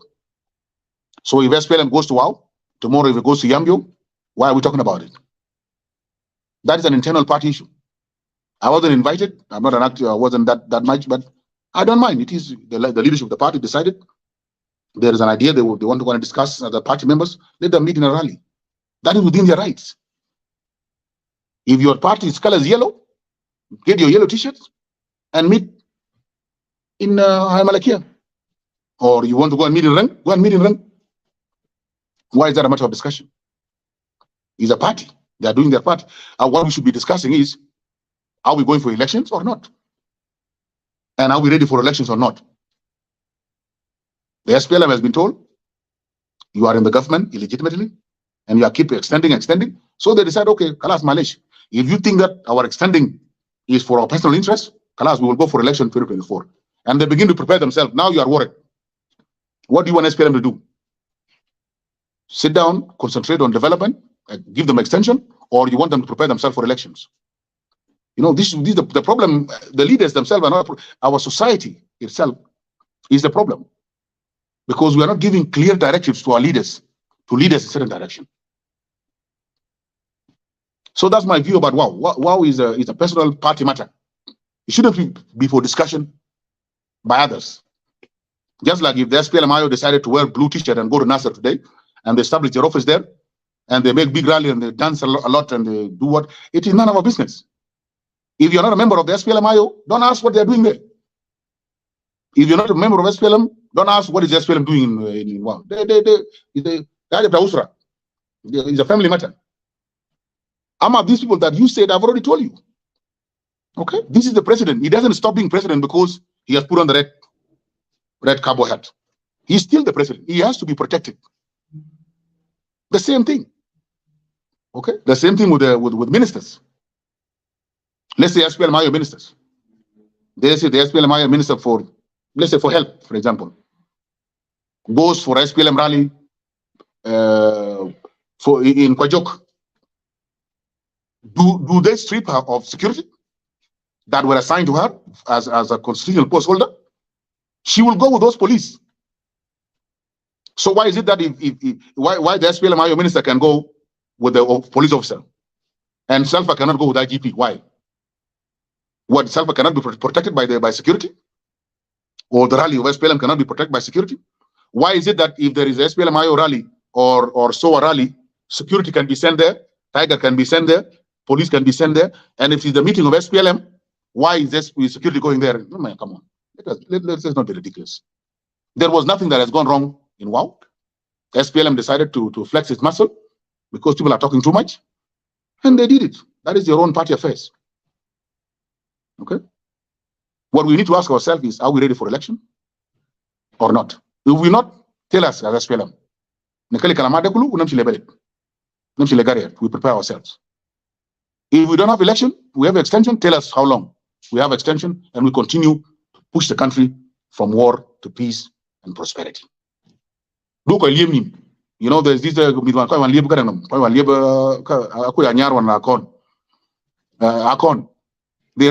the elephant. They want to hunt the elephant, and as soon as the elephant turn around toward them, they start running back toward the village. And when the elephant thinks that these guys have gone to the village, the elephant start running to the bush. They run after the elephant.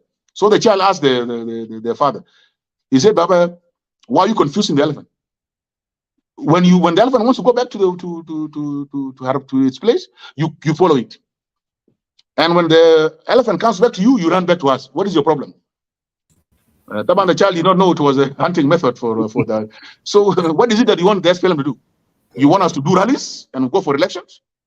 Or you want us to calm down the issue of election talk and see how we can implement the agreement, write the permanent constitution, do proper census, do reconciliation, establish Truth and Reconciliation Commission, give it a chance to reconcile our people before we can now go for competition? What is it that you want? We want to hear from you as a public, and whatever you want, we will do it. All right. Thank you so much, Comrade Agaring Machar, for answering all the questions and highlighting every single doubts that the people have outside there. Now we have come to the comment section. I have 4 people here who send you some questions that you need to answer before we go to Clubhouse. Abraham Adit will prepare that if there are people who need to ask also in the Clubhouse before we're winding up. I have the first question came from Matiang Malon Majangodol. Is asking, what is delaying the implementation of the peace agreement? Whether do you want to listen all the questions and then you answer them at once, or you just answer step by step? Step by step. Okay, then yeah, that is the question to you from Matiang Malon here. The main issue, okay, is funding. So sometimes, you know, people don't understand the magnitude of the amount of money that you need. The amount of money that you need to implement this. Let's just speak, for example, how much money would you need to write a permanent constitution? All of you can Google it. You can see the neighboring countries like Kenya, Uganda, when they decided to go through the process of writing permanent constitution, how much money it needs. Some of you can even see the national dialogue, the 4 years of national dialogue, how much money it took, with support, by the way, from international community. So some of these things need a lot of money. Chapter 1 is about government. You've already talked, somebody have already talked about 600 MPs and so forth and so forth. Just funding chapter 1 alone for a country that produced just over 100,000 barrels per day. Okay? Inefficiently, come on. Facing sanctions and paying debts. The money that is left for implementation is not enough. Unfortunately, our partners, be it in the region, continentally, or international, have decided not to assist and stand with the people of South Sudan in that regard. So money is not there for implementing the agreement. Chapter 2, the security arrangement, 200,000, 250,000. All those forces put together, train, put on salaries, scale up their salaries properly to match the hyperinflation in the country. Supply ammunitions, guns, their barracks, food, medicine. Chapter 2 itself is very expensive. The other chapter on reparation is, we're talking about hundreds of millions of dollars, if not billions of dollars, to rebuild these regions that have been devastated by war, and to repatriate these people and help them resettle, help them with livelihood skills to reestablish their lives. Economic sector reform is not easy. The transitional justice chapter is not easy. Constitution making process, census. I mean, we tried census. How much is it? You can Google how the census that we did last in Sudan. How much did it cost? So the delay comes from the fact that the country does not have the money. The country is broke. And the country is broke because of a combination of things. War, economy doesn't like war. Sanctions by those outside forces that are far more powerful than us and not happy with our system. Okay? The lack of literacy, the lack of foundational institutions for diversifying our economy, like the agriculture, for example, animal husbandry. We have not even gone to mining, and none of this, no roads network, no electricity, no telecommunication everywhere. So the country has not been given a chance to build a foundation that it can be able to economically manage to transition itself from war to peace. And those that are supposed to give money have decided not to give money. Why? We don't like the system in place. So we are not going to give money. But if you don't give money so that the system in place transition the country, you will not get another system. So the international community has put a country in a situation of the egg and the chicken. Which one comes first? Like, which one comes first? If you say the chicken gives birth to twang, then you will say, no, that chicken itself came from the egg.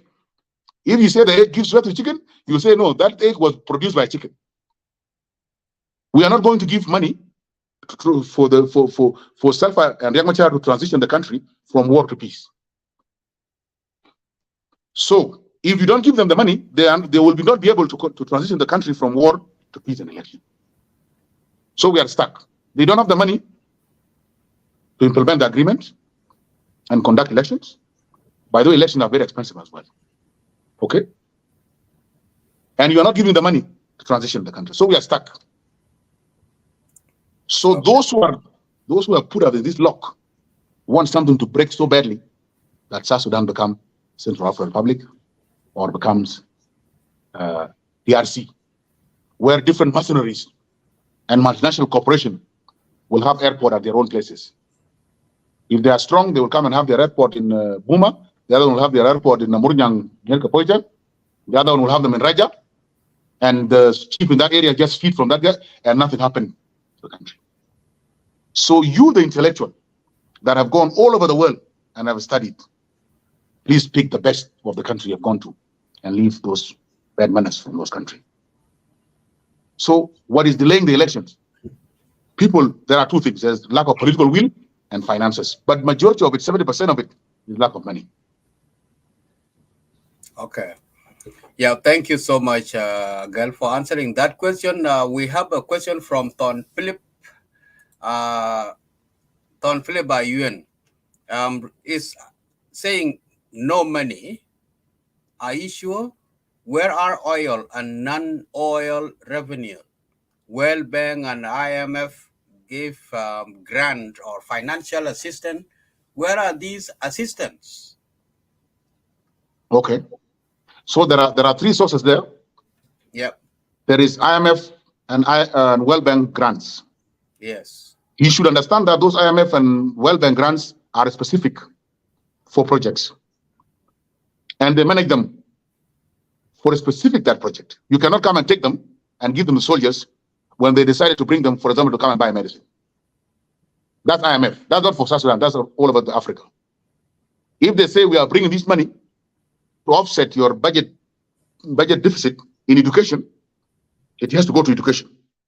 You cannot say, oh, education is okay, but do you understand? So those money cannot go for implementation of the agreement because they were not brought for that. And those grants are not open-ended. The IMF and World Bank banks are not open-ended. They are specific for certain projects. And they have representatives in the country and the region to monitor the money they brought has gone exactly to what they said. And none of them is for implementation of the agreement. The second source, he said, is the non-oil revenue. When you say non-oil revenue, you mean the rest of the economy. So you have to ask yourself, what is this non-oil economy in South Sudan? What is it? What is it that South Sudan exports that is not oil? So when you say non-oil revenues, for Kenya, for example, non-oil revenues is the export of tea and coffee. Okay. Number things like taxes, because of those oil workers, the private sector it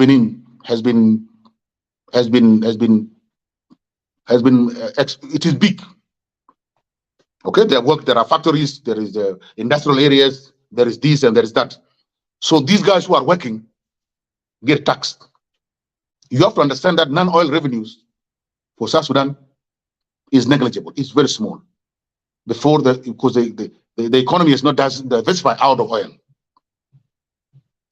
So 90% of the income comes from the oil. So you have to ask yourself, you have the 90%. Don't just say there's oil money. As an intellectual, you must find how many barrels of oil per day does South Sudan produce. And therefore, per month, how much is it? And what type of oil, Brent? And how much does it cost? So per month, how much money that comes in? And how much goes on certain projects? And how much goes on debt relief, debt repayment, and so forth? And then you see what is left. Then from there, see the running of the government, the daily running of the government, and see the requirements for implementation of the peace agreement. You will know by yourself that there is no money within the country to implement this agreement. Thank you so much, Comrade Agel Machar.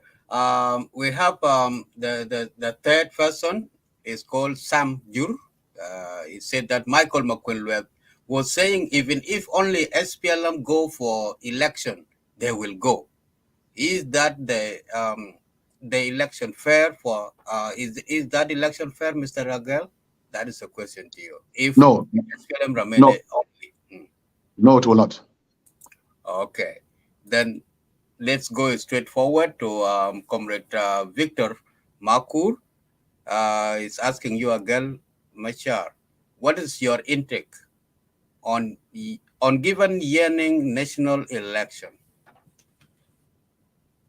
I know. I myself, I'm yearning for elections because I've been locked out by the status quo, and I feel like I have a voice within my constituency. And given election, I can force myself into the system. So I'm also yearning for election, but I know this election will not. It may put me to where I want to be, but it will not put South Sudan where it's supposed to be. So people are yearning for election because of the status quo, how tough it is now. But we still have to hold our belts, tighten our belts, pull up our socks, and continue to push our leaders to concentrate on preparing the country in real sense, in practical matter, in practical terms for elections. For now, unfortunately, there is nothing there, by the way. Even if we say we go for elections, where is the money for election? For election, we will not even conduct elections. I mean, how do you print? I mean, how do you move the electoral commission? What is the budget for electoral commission? You can Google just the next in any country, like the last election for Uganda. What was the budget for the electoral commission of Uganda? Then ask yourself from the amount of barrels you sell per day and the money that left after all this work that is done, how much money is left? And do you think there will be it for it? And that's why the deputy speaker for the National Assembly for South Sudan, Comrade Nathaniel Oyed, he said there's a budget for 2023, 2024 being presented, right? He asked them, he said, why there is no budget provision for the election? We no budget the election, Lema Katofi budget for the electoral commission and for parties. Remember, parties also have to be funded to a certain degree for them to be able to conduct their work. So the country itself is unable to put the budget for election into 2023, 2024 elections, current budget. So that what tells you already where the problem is. The problem is not about talking about election, well, another election, I don't feel okay, and so forth, but where is the money for it? Leave alone the money for preparing for like the constitution, the census, the security sector reform, the economic sector reform, and so forth and so forth. Even election itself, when you Grusha election. Grusha into Kabad, nothing.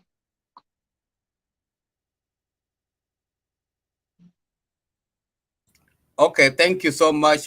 Here's some last follow-up question as well from Victor Makurem. He's saying that are the opposition ready for the election in the end of the roadmap extension lab?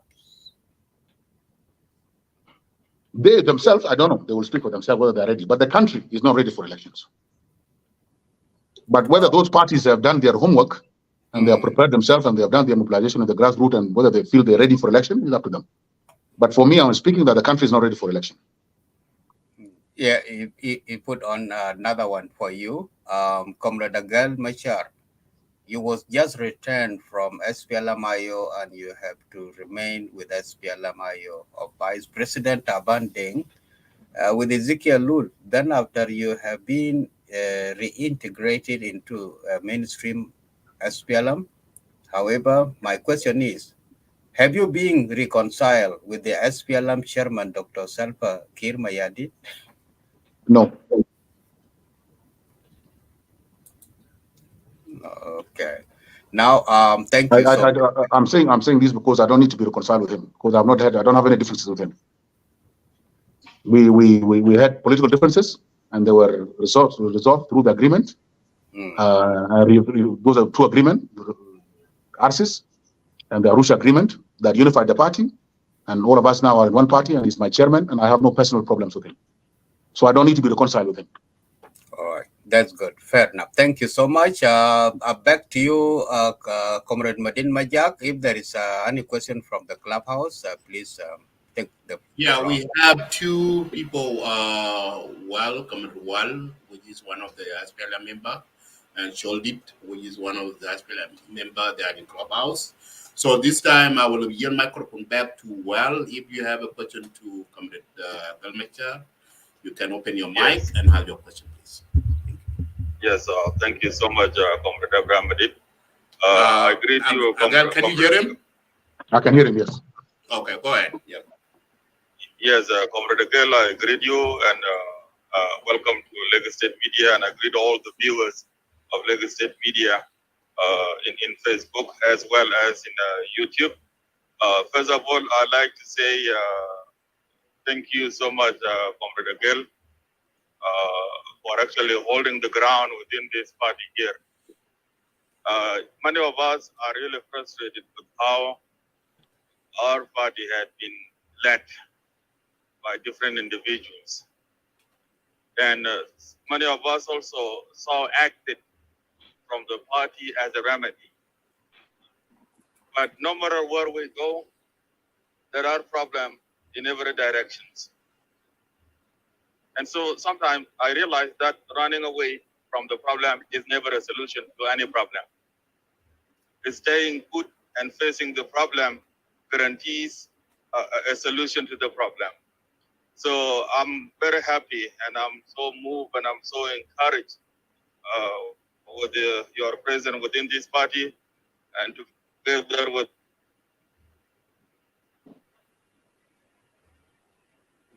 ground in this fix the problem and face every challenge until we return this party to what it was meant to be back in the good old days. A lot of our leaders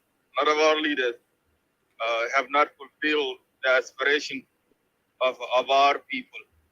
As you might have heard it in the song in which was played here. All those words in those lyrics, so far we have not seen them. Yes, I know you being back into the party, I believe that you are not convinced. And I believe that you still know that there are many challenges within the party. And I believe that you know very well that it needs courage and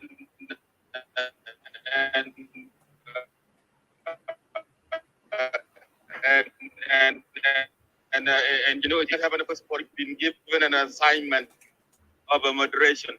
So one of the audience have sent me a message in the form of a question that he wants you to answer. And the question goes as follows.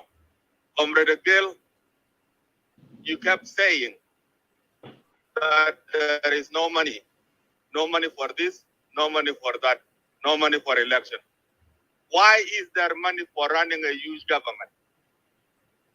In other words, you say there is no money to conduct election, but why do we have enough money to run this huge government? That is a question from one of the audience here to you, Comrade Agel. Other than that, I personally do not have any question for you because I understand your explanation, and I really appreciate you coming up here. I would also encourage you, Comrade Agel, to continue being in the social media. Our leaders ignore the social media. They ignore the social media. They left the opposition to be the one that even goes as far as explaining the affairs of the SPLM to the South Sudanese in the social media. I know you are a .com generation, and I know you're aware of what goes on in the social media. And I hope the leadership would at least see your potential in this regard, and at least encourage you and support you to continue to defend the image and the interests of the party within the social media. And from here, I'll stop to give you a chance to respond to that gentleman. Thank you so much, Abraham. I yield the mic back to you. Thank you, Comrade Walmore Anyar. Comrade Gan Padul, go ahead and answer that question. Comrade Wal, I appreciate your encouragement, your words of encouragement, your kind words. Thank you very much. The only thing I can add to that is that we will continue to speak up when we feel our country is reaching a crossroad. We don't have to be appointed. We don't have to be paid. We don't have to do this. We are volunteers, and we have been volunteering since children, since our childhood. This red color actually was originally for us, the Red Army. The SPLM adopted it from us. So some SPLM members put it on in the last few years when it became official color of SPLM. But for someone like me, I put it on when I was only 10 years old, red color. We have photos to prove it. So we'll continue. SPLM is like a family for us. Family fight sometimes. You may decide to take a drive, but you still come back. Family is family. You know, when it takes you 2 years, 3 years. And I've always said that the SPLM, those who fought for this country in 1998, 93, they split and they had a lot of killings and leaders died. Those of Abdallah Chol, Konatim, Gaitut, and the rest. But they still reconciled in 1998. They also split in 1991. They also reconciled in 2001 and brought CPA together and so forth. There, SPLM has become a family. So all these organizations you see here, they're all joined in the hip And that's why they call these SPLM Real, SPLM IO, SPLM IG, SPLM former trainees. They're all like these conjoined twins that either join in the head or are joined in the hip. But you can see they have two heads, but they are joined the hips. They have the same legs. So so I'm happy that opportunity has come for us to be able to enlighten our people and our cadres that the right thing for the country to do is 1, 2, 3 things. The time has come for us not only to do in writing like what we did 10 years ago in 2012. Now it is time for us to speak, and we have the platform to do so. And now we will continue in rallies around the state. We will continue to do the same thing. We have done that during the elections, and we did that during the independent referendum. I was behind all the projects that were written for those young people that you saw wearing the yellow T-shirts. They were called the Youth Forum for Referendum. You know, that was led by Comrade Bolmel, who is now the presidential advisor. We were behind all those things. So sometimes we come forward and we get things, but not everybody that contributes get rewarded. But some of us are used to public service, so we'll continue that path. The person that says why there's no money for all these things and there's money for huge government, first of all, let me tell you something. The huge government is a key cornerstone. Is chapter 1. So the huge government is implementation of chapter 1. But I can tell you as somebody, I'm not in the government, but I live with somebody in the government. I can tell you that this government is not being funded. I can tell you that these MPs that you guys are talking about are hungry like anybody else in South Sudan. They are using border to go to parliament. It is the only country where a member of parliament cannot even afford a taxi, leave alone a personal car, a taxi. It is South Sudan where a member of parliament, these 600 members of parliament, majority of them use border behind a motorcycle to go to parliament. They put on suits, and in the dusty roads of Juba, by the time they arrive in parliament, they have to wash their faces. Don't envy them.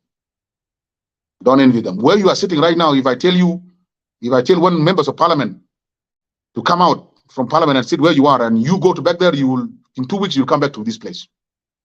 It's not being funded. The presidency is struggling. Nobody's not struggling in the country, from Comrade Salva himself. So this huge government is not actually being funded. These are a bunch of volunteers. So when I say there's no money, I know what I'm talking about. I'm a keen analyst. And I don't say there's no money because I was told there's no money, because I do calculations. I go. There is nothing I don't know. Because Comrade Potkan, for example, the person drilling oil on our behalf, Comrade Bennett for Nilepet, these are my friends. These are personal friends. I can go to them and I tell them I want this number and I want this number, and I make my own calculations. You know, and the DGs, and we can find out from the Minister of Finance what goes where. There's no money. Let's be frank. The people have to say that, because the country has been brought to its knees by internal issues like wars, instability, divisions, tribalism, corruption, combined with foreign interference, and those outside that want to keep South Sudan on its knees so that they can continue to milk it, or they continue to use it the way they want to use it, be it regionally, continentally, or nationally. So in that sense, we don't have money, and therefore we must be patient. We cannot rush, because if we rush, we're bound to break something. And this country is still young, so we shouldn't play around with it. It can disappear. Thank you, Comrade Agal. Let me move to Choldit. While the Choldit, Comrade Agal, I would like you to answer this question. What is the meaning of the red T-shirt, red shirt of SPLM? Why they use SPLM choose red color? The SPLM itself picks the red color from the flag of South Sudan. Okay, and the meaning of the red is the bloodshed. The bloodshed, not only the bloodshed of 21 years of SPLM, but the bloodshed of how our people have resisted foreign invasion, foreign subjugation, indoctrination, slavery, starting with 1821 invasion by the Ottoman Empire, the Turkey, all the way to Mahadir in the late 1800s, to condominium rule, the Anglo-Egyptian condominium rule of Sudan from 1901 to 1956. Okay, and our struggle within Sudan from 1955, August of 18th, to 2005, and the final sprint that was led by Comrade Salfa to 9th of July 2011. So it has been 200 years of struggle, and our people have resisted from Salatin at the all level, at crude level, using their hands and using their spears and using stones to resist, until we went to some 7 at the end of SPLM, where we can bring down planes. All those people that we have lost have been symbolized by the fact that SPLM was the final organization that was able to correctly diagnose the problem of Sudan and came up with a proper solution that finally sent us to the independence. So the SPLM embodies the struggle of 200 years, and that's why its color is red. Thank you very much. The next, Sholit, if you can hear my voice, you can open your mic. Okay, thank you, Madid. Is my voice clear? Yes, it's clear. Comrade Agel, I greet you. I'm not going to talk a lot. I'll just ask some 2 questions that has been messaged to me at the back channel, and I will allow Madid to read out some of the questions at the comment section later on. So the first question that was sent to me is, who is the running mate in the SPLM that is going to run together with President Kiir? That is the first question. The second question is, did the SPLM sit down and had a convention and decide who is the flag bearer? So those are the 2 questions. I could answer some, but they were directed to you in Banyagel. So you'll answer these 2 questions. Okay, thank you very much. Is that SPLM is actually... I understand. I understand the 2 questions. These are very straightforward questions. And I'm proud. Comrade Salfa has 3 deputies. Because when Deng Bola was some of the Red Army.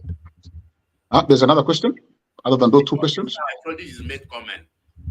Do you want to make no, comment? I'm just making comment. Only 2 questions. Okay, let the girl answer those 2 questions, and then you can comment. Or you can add their comment before I answer 2 questions. Okay, add your comment, Cholit. Yes, I'm saying I'm so happy because when Deng Bola was actually coming up with that new party, I was one of the SPLM members who tried to convince some of our SPLM members who were trying to go to that party. I was telling them, hey, Jamana, there's no another political party like SPLM. At least some of them joined, but they went and come back to SPLM, which is good.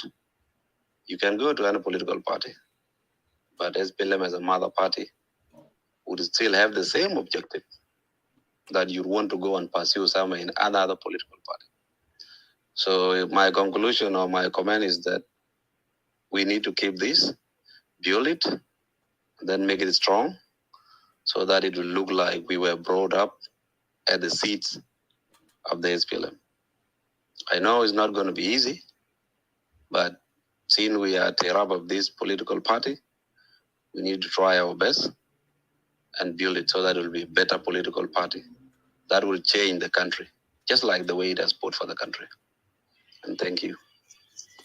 Thank you, Comrade Cholit. Go ahead, Okay. Comrade Salfa in the party has 3 deputies. The first deputy is Comrade Waniga, followed by Comrade Daniel Wenakot and Comrade Kwalmanyang Juk. Of course, if people go to elections on the same current constitution we have, which need only 1 running mate, it's obvious to us that it is Comrade Waniga as a member of the party, as a person. But we don't know what the permanent constitution will say. The permanent constitution may say that the president of South Sudan will have 3 deputies, or the president of South Sudan will have 2 deputies. But ultimately, the SPLM convention will be conducted before the national election. And the national election will be determined by the constitution that we are using to go for election. If it is the current constitution, the SPLM will use the current constitution at the convention to decide who is the running mate for the chairman. So what you see the NLC did and what was done, those are endorsements. The only legal way we can have a flag bearer is through the convention itself. And that's why Comrade Salfa, I think, made a statement saying that you guys should stop endorsing people at the state levels until convention. Because convention itself may decide anything, because convention is the most powerful organ of the movement. So using current logic, if Comrade Salfa is asked to come with one deputy, it will be Waniga. If he's asked to come with two deputies, it will be Waniga and Awenakot. If he has to come with three deputies, it will be his three deputies. SPLM is a party that is very strict with issues of hierarchy.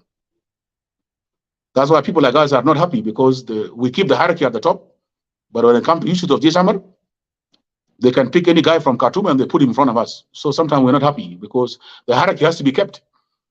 Somebody who joined the movement in 1987 should be treated with respect with somebody who joined the movement in 1997 or 2007. Yeah. But anyway, at least at the top level, we are very strict with the issues of the hierarchy. This is what would happen right now. But convention itself, it is the grassroots that will come. And the grassroots may come with new ideas, because governments keep improving every year. You have to go there and win your way to come all the way to convention. And the new generation may come and decide and say, no, we are not going to deal with the hierarchy.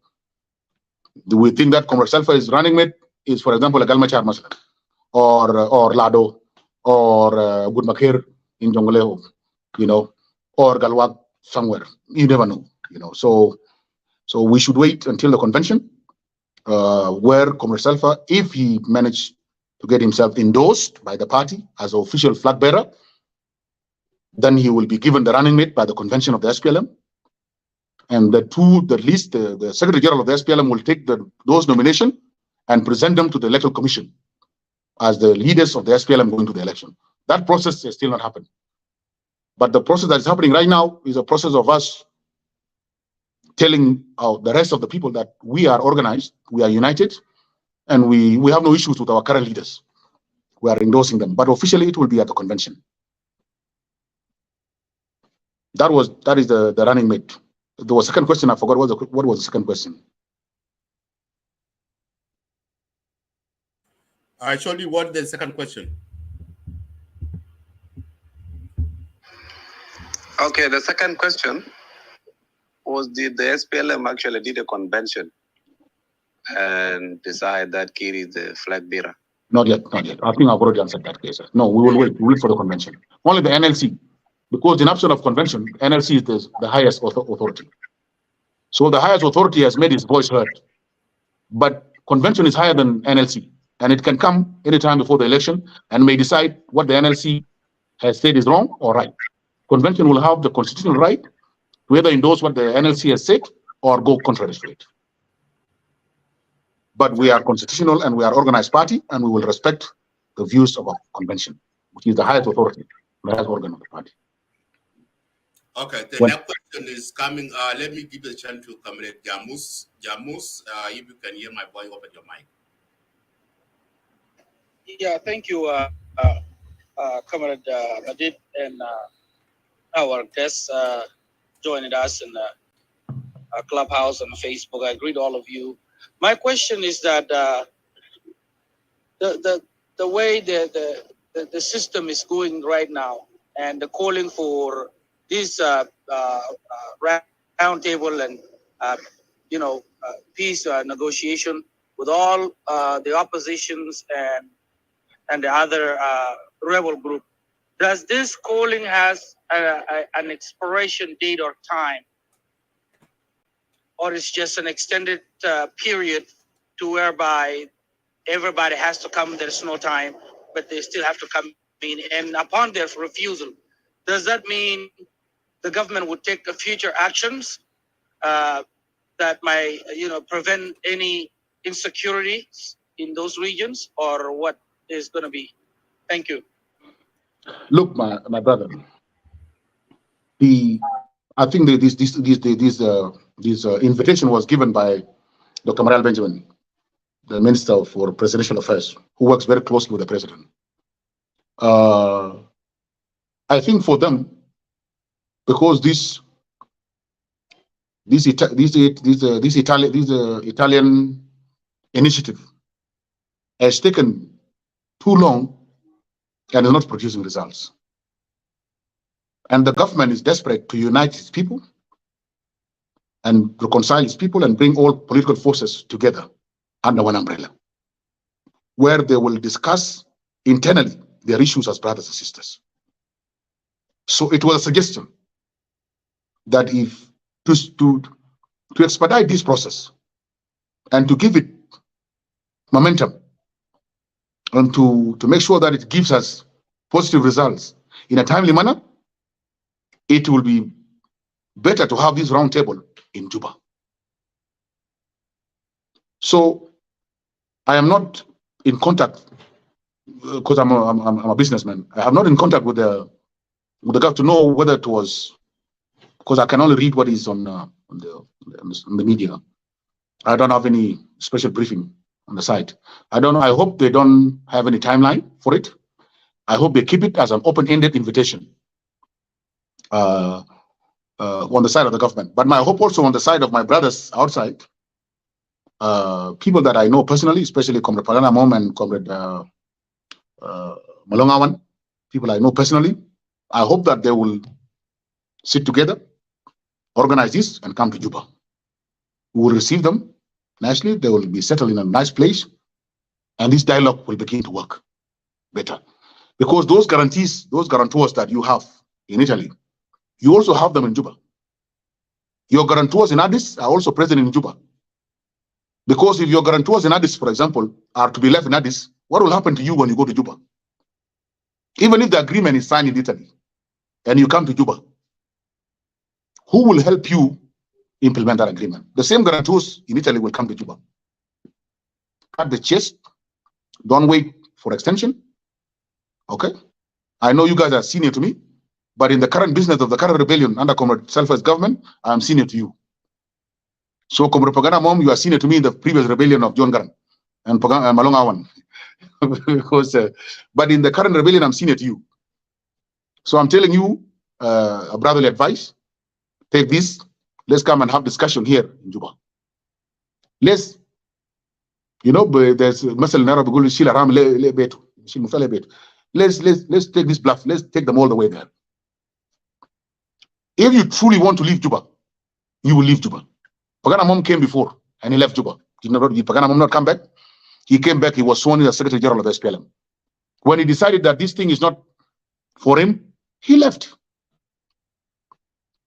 So the same thing, if you come and you feel like this is not the case, the guarantors can also take you out of the country.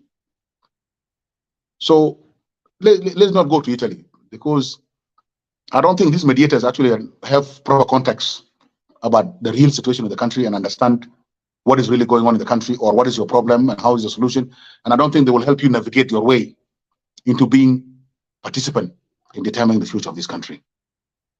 So I hope those of Comrade Dr. Mariel Benjamin don't make it short, they leave it extended. But I also hope that those outside will take advantage of this situation and come to Juba. Let's cut out all these foreigners. Let's come to Juba. Let's face it. Okay? You don't, when a lion is inside your compound, there is no room to, let's face it, work together and push the country forward.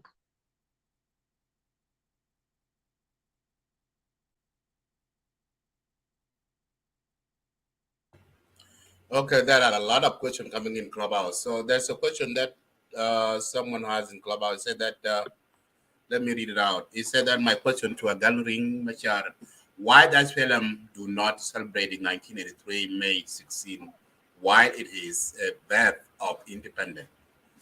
That's the question. Second question coming.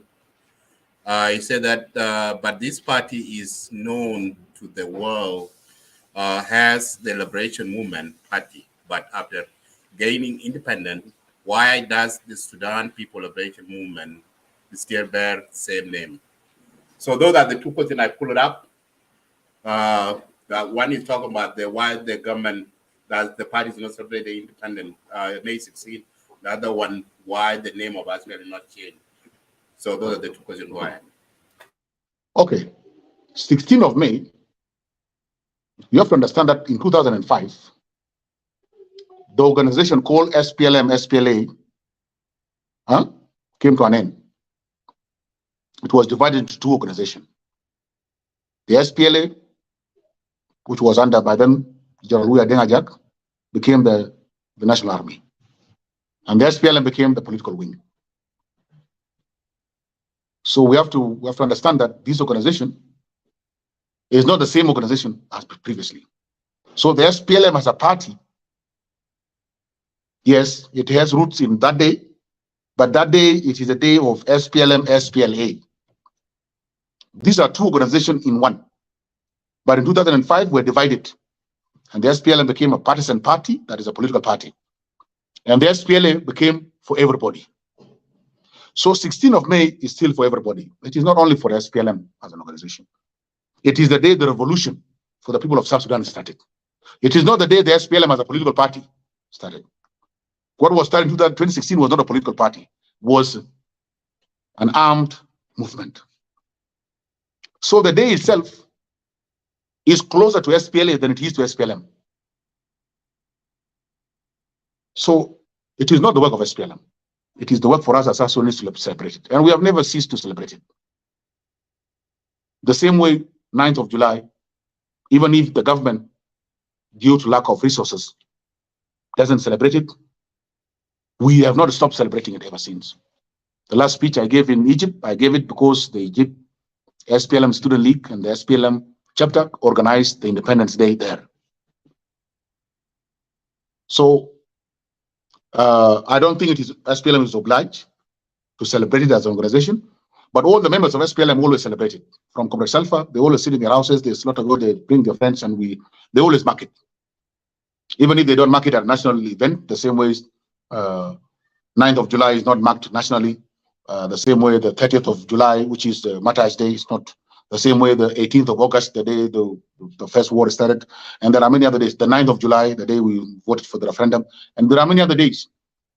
And I keep telling you that the issues of the country, when the country is as divided as our country, so unstable as our country, the issues of economics don't become in place. And some of these days are not marked very clearly because of issues of budget.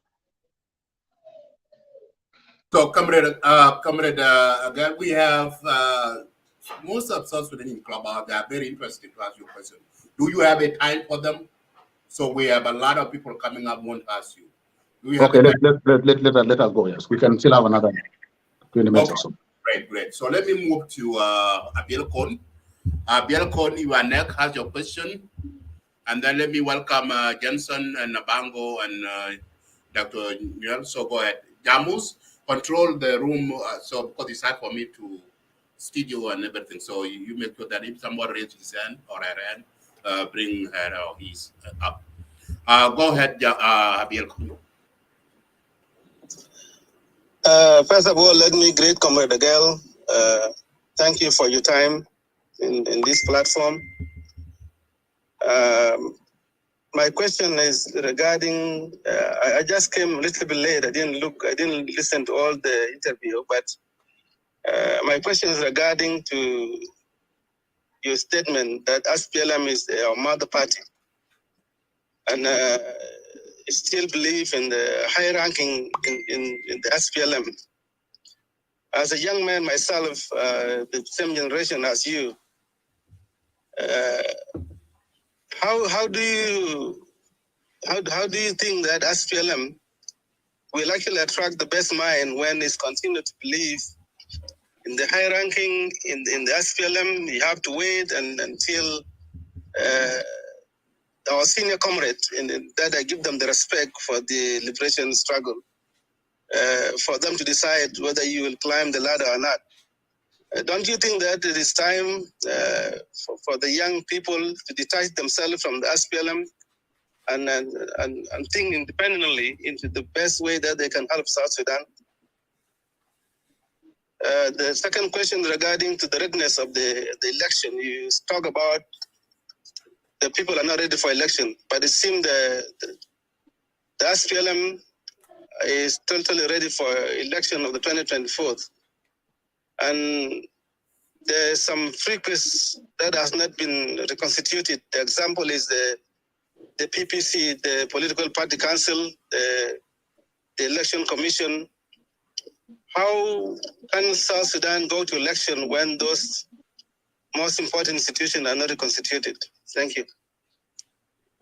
Thank you, Abiel Kon. Yeah, go ahead. Okay, when I talk of the hierarchy at the top, that's fine. It shouldn't stop any brilliant mind from coming into the party, because climbing the hierarchy needs you to be brilliant. If you believe you are brilliant, let them come in, and they will use their brilliant brains to find their way up the ladder. Okay, there are people who just came the other day, and they are now members of Politburo. Okay, I joined in 1988, and I'm not even a member of any structure. I'm still a sergeant, and there are people who joined in 2013, and they're now members of Politburo.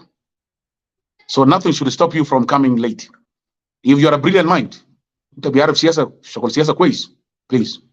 join the SPLM. Nobody's going to say, oh, you came in 2013 and therefore you cannot go to Politburo. Another girl is a majabom.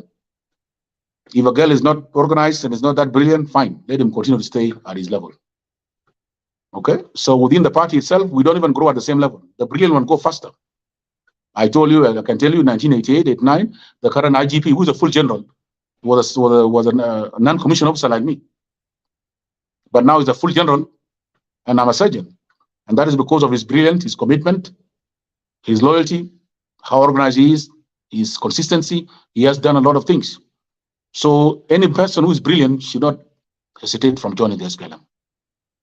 It doesn't mean that if you are brilliant, you will come one day and you become a chairman the following day. Show us why you should be chairman the following day. And when convention comes, if the convention is in 3 years, 4 years, 5 years, whenever time you come, when you are so brilliant and we feel like the future of the party is in your hands, we'll give you the chairmanship of the party. So don't worry, just come in. Thank you. The next, Johnson. Thank you, Comrade Badit, and then Jamus, the moderator, and then all the speakers from Bielkon, Newell, Dr. Newell, and then Manjit. First of all, I would like to say, and then the audience, the lovely audience down there, you are so beautiful, guys. Thank you very much. I love you guys all. My questions are going to be brief in a way. First of all, I'd like to say hello to my comrade, brother Agel Machar. Thank you for coming to this podium, anyway, to this room, and speak to us. And then also thank you to Comrade Majak for,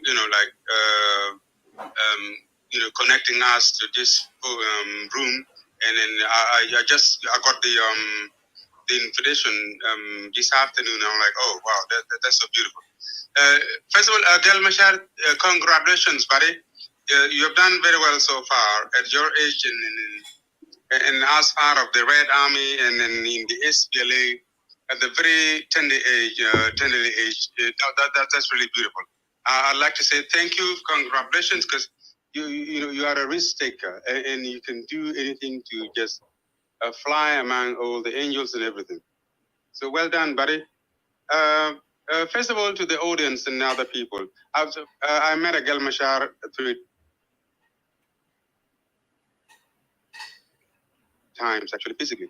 Even though, because I'm so a reserved person, sometimes even if I seem like somebody that can just speak my mind and then just do whatever I have to do. But I met him. He might not recall all those events, but one time I met him in Adelaide and then 2 times in Juba. And he has done very well so far, and he's one of the Red Army members that have done so well in his own ways. And we have people that are looking after you, and then you are a role model because you went to Juba and you have done all that you have done, and we all aware of for your information. You know everything that you're doing, all the moves that we have done, and then all these things in one way or another. In some angles, they might go differently, but in other people's way of looking at things, you have done so well, buddy. That's really good into business, into all this, into entrepreneurs, and into fighting again. I can just call it refighting, whatever you can call it. I don't know what I can call that, but yes, you've done it all. Congratulations. Just know that you are not at the top of your. You are not at the top of the height of your, let's say, power so far. You're still in the middle, and you still have an opportunity to get wherever you might think you want to go to. So yeah, you will be fine. Yeah, I know. Yeah, some people might not be happy with that, but yeah, that's life. That's thing that you can do one day, plus your mind, you truly can get wherever you want to get to. I have a few questions. There might be maybe 10. There were 30 questions, but I'll make it 10, or maybe come down a little bit. Sorry. That's The first question is this. Wait, yeah, that's a lot of questions to get started. Okay. I'll summarize them into what? 3 or 2. Give me, go and get me the Galamu paper. Come down to 1. Okay. Thank you. You know, I normally trust my memory and my comprehension, but when they're 10, I think I need a paper. I need a pen and a paper. You know, as old that question, he would put into 1 question or 2. Yeah. Good. That's fine. Look, what I want, my first question is this. A lot of people have been saying several things, and we even have people down here in the comment section repeating the same thing. I have my brother, Comrade Dominic Akwai, mentioned that Agel Machar can move from party to party following the food, and he is exactly maybe inserting or repeating the statement that was made by our mother, Rebecca Nyandeng, that all the Red Army that were in the army, called the so-called Jishammer, were just following the food. And I feel disappointed sometimes, at the time when she mentioned that. And when somebody repeated the same thing now in this room, in the comment section, I feel offended in a way, but I'll just let go because who cares? When you know what you have done, the other people's concern or their thinking doesn't matter at the time. At that moment, doesn't matter. So, Comrade Agel Machar, do you think that, because in any society, you have monasteries, you have everything. And by the way, monasteries are not born, they are made. People make monasteries sometimes. Do you think that there's a situation now that people are trying to make or build or invent monsters in the Red Army because they've done so well in the Red, let's say in the signal unit, they were all right over there. In the artillery unit, they're boom, right there. In the protective units, in the, let's say, in the bodyguarding and protecting the commanders and all these, boom, right there. The GIS, General Intelligence Service. Delicious meals for the commanders, for the soldiers, for everybody, boom, they're right there. For attacking and collecting the intelligence, for the for the operation to overpower the enemies at the front line, they're just right there. In motivating the people to join the movement, because when you see a young person a child of 15 or 18 or 16 or 17 years old, moving around and shouting and feeling proud that they are fighting for the people. Yeah, boom, yes. They were almost in every section. You find all this Red Army doing fantastic job. Even in stealing the food and all these things for the other soldiers, they were right there. Do you think that now they are being abused, neglected, not respected? Thank you very much. Let me answer this question. It's crucial before you continue. I will start with the example that you gave of Mama Rebecca's statement. You know that Mama Rebecca was in SPLM, right? She left from SPLM, she went to SPLM FDs, right? And from SPLM FDs, she's now back to SPLM IG, right? Comrade Agel left SPLM IO, SPLM IG, went to SPLM IO, and went back to SPLM IG. The movement of Mama Rebecca and my movement are the same. But you will see that of Comrade Agel, the Red Army, is highlighted more. For example, Comrade Taban Dengai left the SPLM-IG, went to SPLM-IO, left the SPLM-IO, went back to SPLM-IG. But that's fine.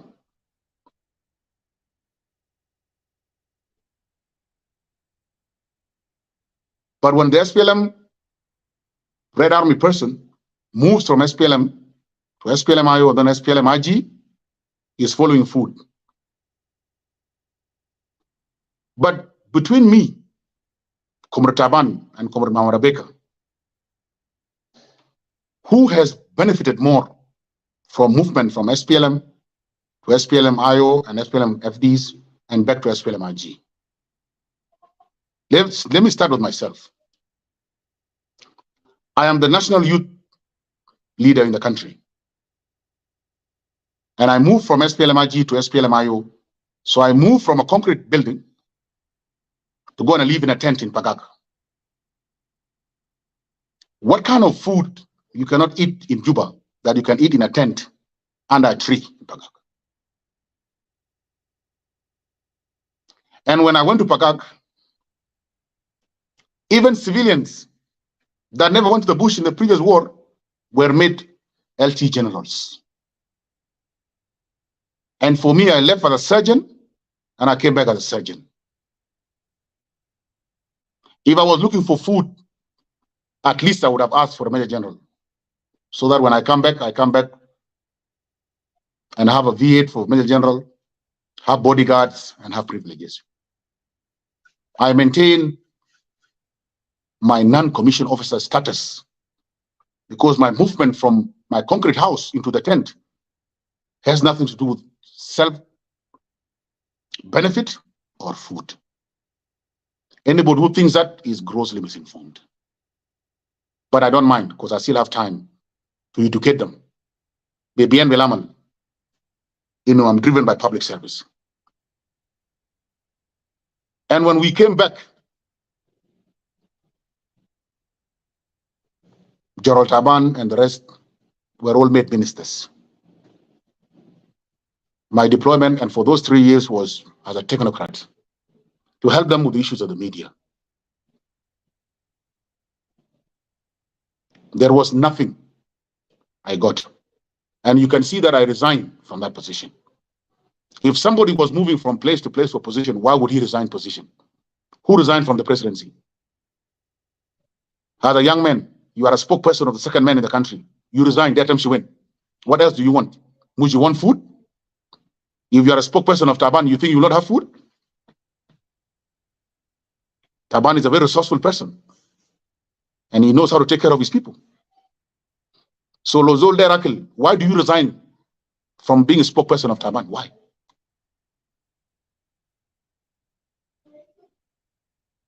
Was I fired? Have I been fired? I resigned my position. So Taban remained as a vice president.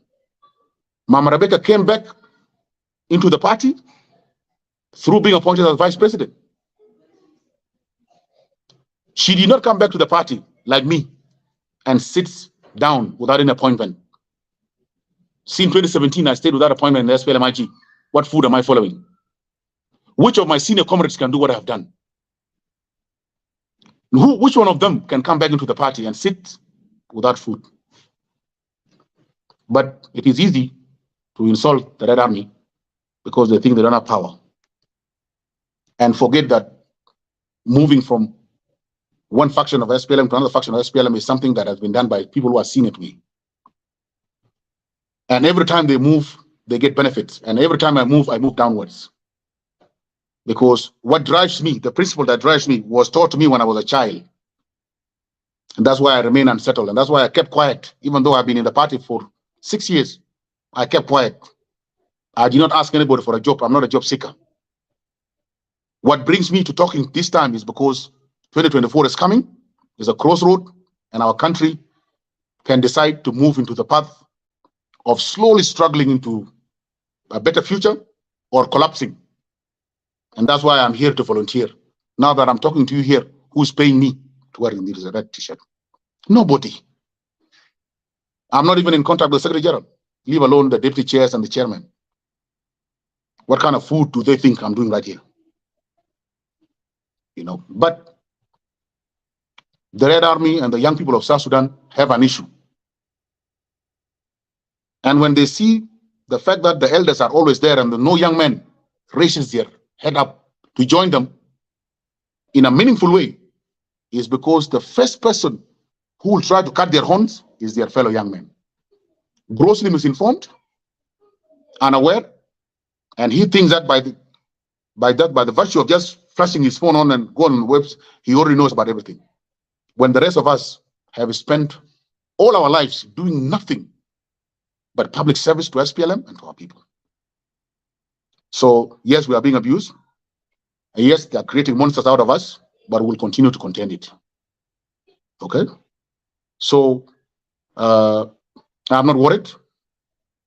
I didn't leave Comrade Salfa because Comrade Machar in Pagak had more food. And I didn't resign from the office of Taban to come and sit in my own house because there is more food in my house, more than the office of the vice president or the first vice president. It's because I don't feel the training that I have got as a child, the training and indoctrination in the mission and vision of SPLM, SPLA is being implemented the way I was told. And you know, it is not easy to train an old dog new tricks. When you train a dog when they're young until they're 30 years, and then all of a sudden you want to give them new laws and new rules, it is difficult for us. That's why young people of my age who came from Khartoum find it easy to maneuver and to be rewarded in this system, because their training is not my training. My training is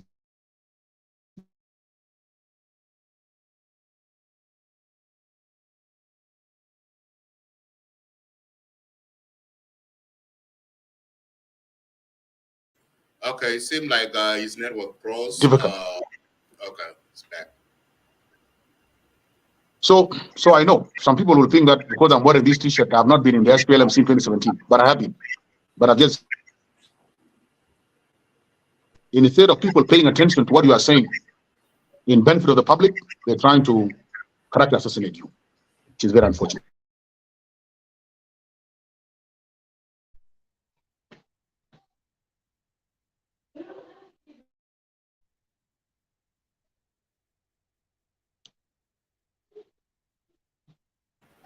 The person who made this unnecessary comment is a NAS member and he's well known in social media. Last year he made an unnecessary comment, same thing that he did now. Last year he called one of the young lady. He said he told this young lady that last year that if you go to Juba Airport, if you land to Juba Airport today, they will start raping you, which is an unnecessary comment. So let that just let it go. We know who these people are, and the next, for those of you in Clubhouse, I know a lot of people have to say something, so we're running out of time. Let reduce your question to 1 or 2 so that we can move, so we can let Comrade Agel go. So you've been here for almost 3 hours right now. So Johnson, I know you still have more, so can you reduce your question? So and thank you. Actually, I did not ask a question. I sort of brush a little bit, and then Comrade Agel jump in there because he's feeling the same feeling that he, I've just mentioned, and that's one thing that sometimes, and that's one thing people don't understand sometimes when with the Red Army or with the people that had been together for a very long time, even though they are at different distance, but they have the same principle. They just clicked. They just understand each other and picked up exactly what the other person is trying to say. So I was trying to mention a question, but and I really I have to say thank you to Comrade Agel Machar because he picked up exactly what I was going to say in the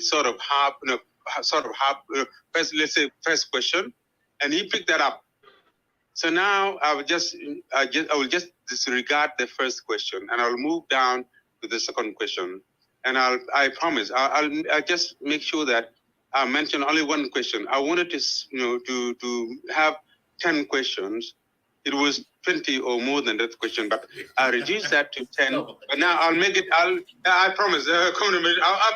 I'll make it only. We will make a show one question. I'll make it one question. Oh my God. Oh, go ahead.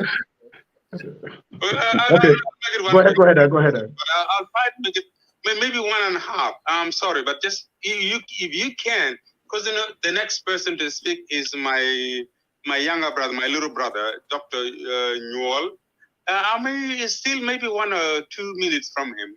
Yeah, but just to make it, 1.5 questions. Now, the first question is this. Johnson would be good if you go straight away to the question. Would be good enough because, like just going around, to do some recommendation statement. So sometimes it's not good. Why can't you just go straight to the question then? It's okay. It's okay. Thank you. It's okay. Oh yeah, thank you. I'll just ask a question now and then move a little bit down. Look, Comrade Agel, thank you for the explanation. That was really good. And by the way, I was in Pagak in 1989 after we captured Nasser. Then we went back to Zing. Then from Zing we went back again to the front line, Southern Blue Line. Then I was in Pagak. Then went to Maiwut.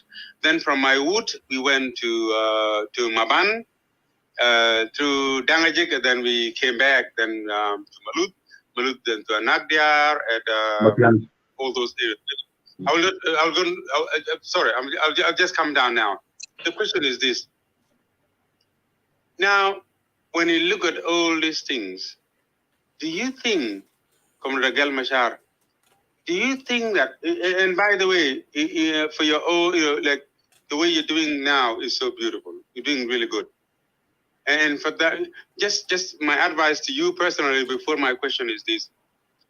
You still have a long time to go. You're still a very young man. In March this year, I was in Juba, and I met you. You were in a car, and I was in a car too. At what is it called? The Mother Ye, in Mother Ye, and then I look at you, and then you smile. You were only person in the car. Then I wave at you, and then you smile back to me, and then you wave at me. I was in a very small car, but you were in like a little big, kind of a little bigger. Not B8, but B6 in a way. But that was a very nice car too.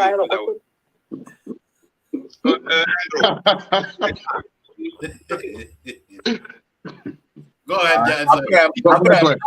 Let Johnson just go direct to questions because we are running out of time.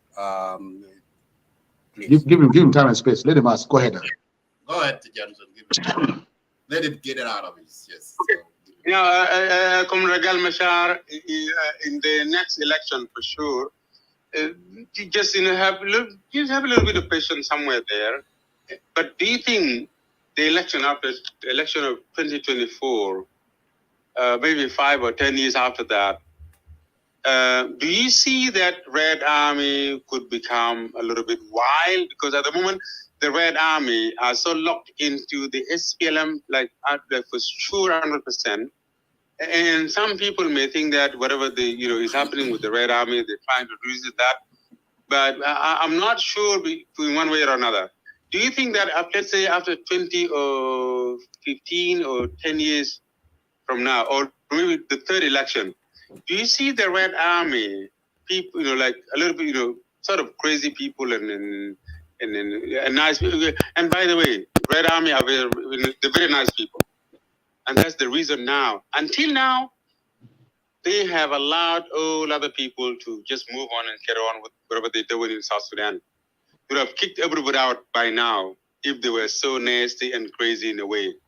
Do you think, Comrade Agel Machar, that the Red Army could be a little bit nasty in a way? Because Salva Kiir, let's say, is a person that is so in love with the Red Army. Red Army love him because in one way or another. Do you think in another 15 or 10 or 20 years from now, Red Army could become really the real Red Army? Because at the time, Red Army were into two. The Katiba Jirgis and the real Red Army. Do you see that? Now they become Katiba Jirgis. Do you think they will escape from from Katiba Jirgis and become themselves the real Red Army that nobody could just mess with them. Even Dr. John Garang could not mess with them at the time. No one could mess with the Red Army. Even the Ethiopian, they knew that they would be like, the big John Garang, zigzagale, the little John Garang, shigrale. Like, what do you think? Do you think that from now? Thank you. I'll just shut up from now. I promise. For the audience and the speakers, I'll stop right there. Thank you very much, guys. Okay, brother, think here. Number one, let's put it this way. When the high command, when the high command of the SPLA decided to constitute the Red Army, to send out the messages to zonal commanders to collect children, the person that was given that assignment within the high command was Comrade Salfa. So when the high command agreed that that's what we need to do, Comrade Salfa was given that assignment to go and tell the zonal commanders what the high command has agreed upon. So the father of Red Army is Comrade Salfa in that sense. He's the one who called Comrade Machar in Western Upper Nile zone, called Nas Comrade Wanakot fi Barkazal, called Comrade Kwalmanyang in Jongole area, and called Comrade Waniga in Equatoria, and so forth. That's number one. Currently, Comrade Salfa is the patron by the virtue of being the chairman of SPLM of the Red Army. Now, what people don't want to see is that the current leadership of SPLM, made up of Comrade Salfa and 3 of his deputies, Secretary General and 2 of his deputies, if you arrange them by the regions, if you pick Barkazal within that SPLM leadership, the top person is Comrade Salfa. The second person is Comrade Awenakot. The third person is Comrade Bolmel, who is the Red Army. So within the SPLM, in Barkazal, Red Army is number 3. If you look at Comrade Salfa and Comrade Awenakot, they are the same age. So you can say that the SPLM Red Army is almost the second power in Barkazal. If you come to Upper Nile, you will find that the top person in Upper Nile is Comrade Kwalmanyang Juk, followed by Comrade Lamboth. Comrade Lamboth is a Jejamar, is a Red Army.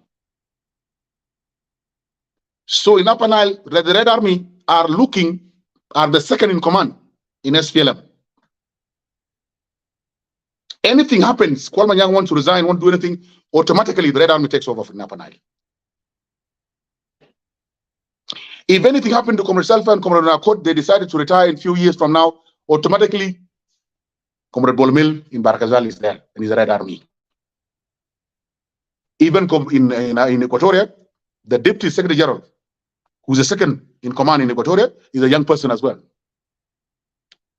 Or at least we could get was a young person in 1980s.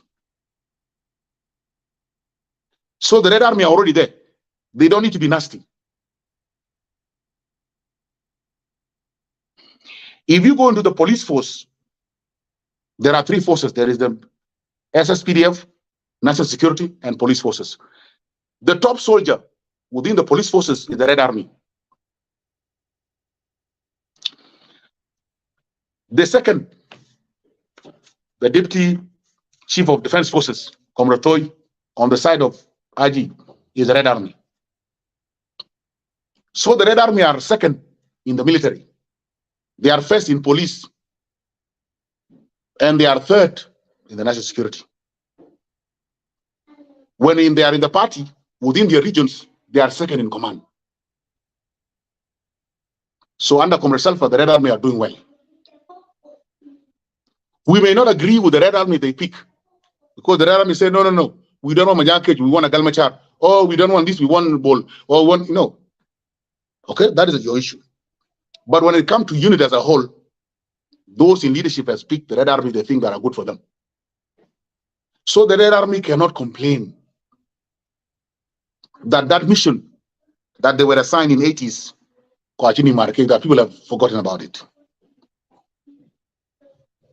The issue we have is not elders. We don't need to be nasty with elders. We need to be nasty with ourselves.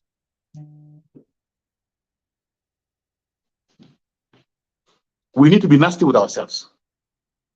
Because if Comrade Toy Change in the military representing the most senior Red Army is not doing enough to secure the interests of Red Army within the military, is problem Comrade Dengwon and Comrade Selfa? No. If Comrade Lamboth, Comrade Bolomil in the SPLM are not doing enough to secure the interests of their fellow Red Army within the hierarchy of the movement, and they are using their powers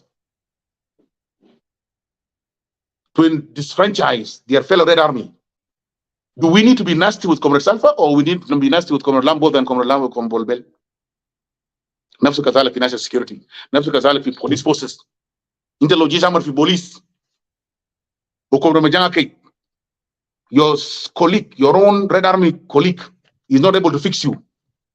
Is the issue as being nasty with Comrade Salfa and Comrade Waniga, Comrade Wenakot, and Comrade Kwalmanya? No. So sometimes it is not about the seniors. Sometimes it's about us ourselves, how organized we are, and the type of people that are picked and put in position of strength, and what they do with that position. Do they do it to push down the rest of Red Army, their colleagues, or do they use it to empower the Red Army? So the Red Army has no excuse to say we have not been empowered. They are everywhere. They are in the economic sector. They have been empowered in the military. They have been empowered in national security. They have been empowered in the party leadership. They have been empowered in the government. We have Red Army in government, in the cabinet, be it brought by Comrade Salfa or brought by Comrade Machar or by any of other leaders. They are there. You know them. In key position in the cabinet. They are also in the presidency as envoys and advisors. What else has not? The only thing Comrade Salfa has not given Red Army is his position of chairmanship. But that also, that needs time. People need time to grow into these positions.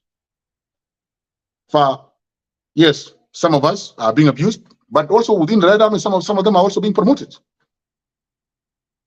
So for me, I don't think if there is any Red Army that doesn't feel they are being taken care of within the party, that the issue is with the leadership. It's with those Red Army that are put there, the Red Army that are in leadership. The same thing in the military.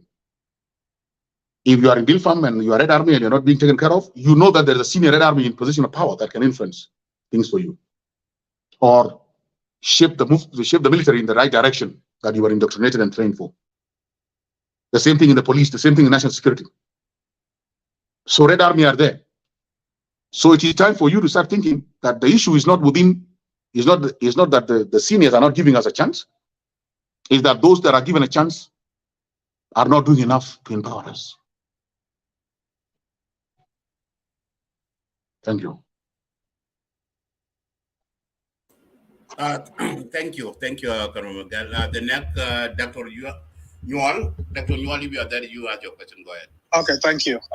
Thank you, Madid and South Sudan Eagles Media and Comrade Agel for coming here. I will be quite brief, and my question will be around the round table, as it were. Forgive the complex neologism. So the round table proposal, according to the statements that its proponents have made, is meant to be inclusive of all the stakeholders in the country. For example, political forces, civil society, youth and women, religious and traditional authorities, and so forth. And it's also meant to be comprehensive in its tackling of the various issues plaguing the country, all of which, to me, suggest a lengthy process. And so, given that the elections are scheduled for December 2024, I have two questions to you, Mr. Agel. Do you believe that there is enough time for the roundtable to take place before the elections?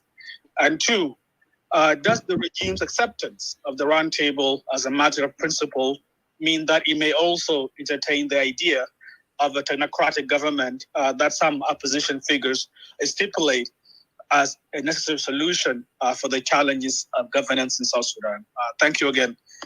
Thank you, Dr. Onyual. Appreciate it for brief. It is simple. The roundtable is for all South Sudanese stakeholders. Its results will have consequences for the future of the country, including extending the elections so that we have enough time to exhaust the agendas on the roundtable. Among the issues of the result of the roundtable, you cannot preempt. When you go into a roundtable and you have different stakeholders being managed and exchanging views, you cannot say that the result must be a technocratic government. If the consensus of the roundtable is technocratic government, of course it will happen.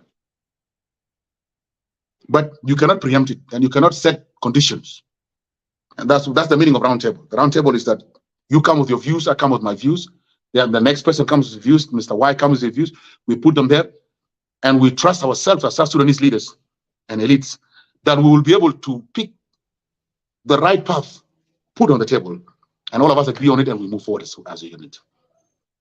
So I will not like anybody to feel discouraged from attending the roundtable just because they don't think it will produce the result they want, because it will be against the principle of the roundtable to begin with.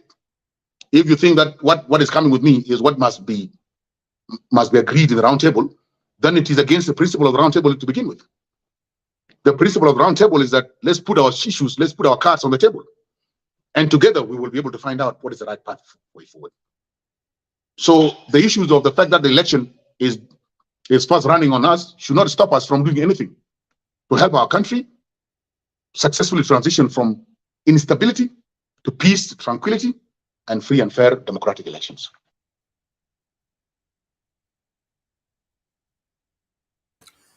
Thank you, Comrade Agel.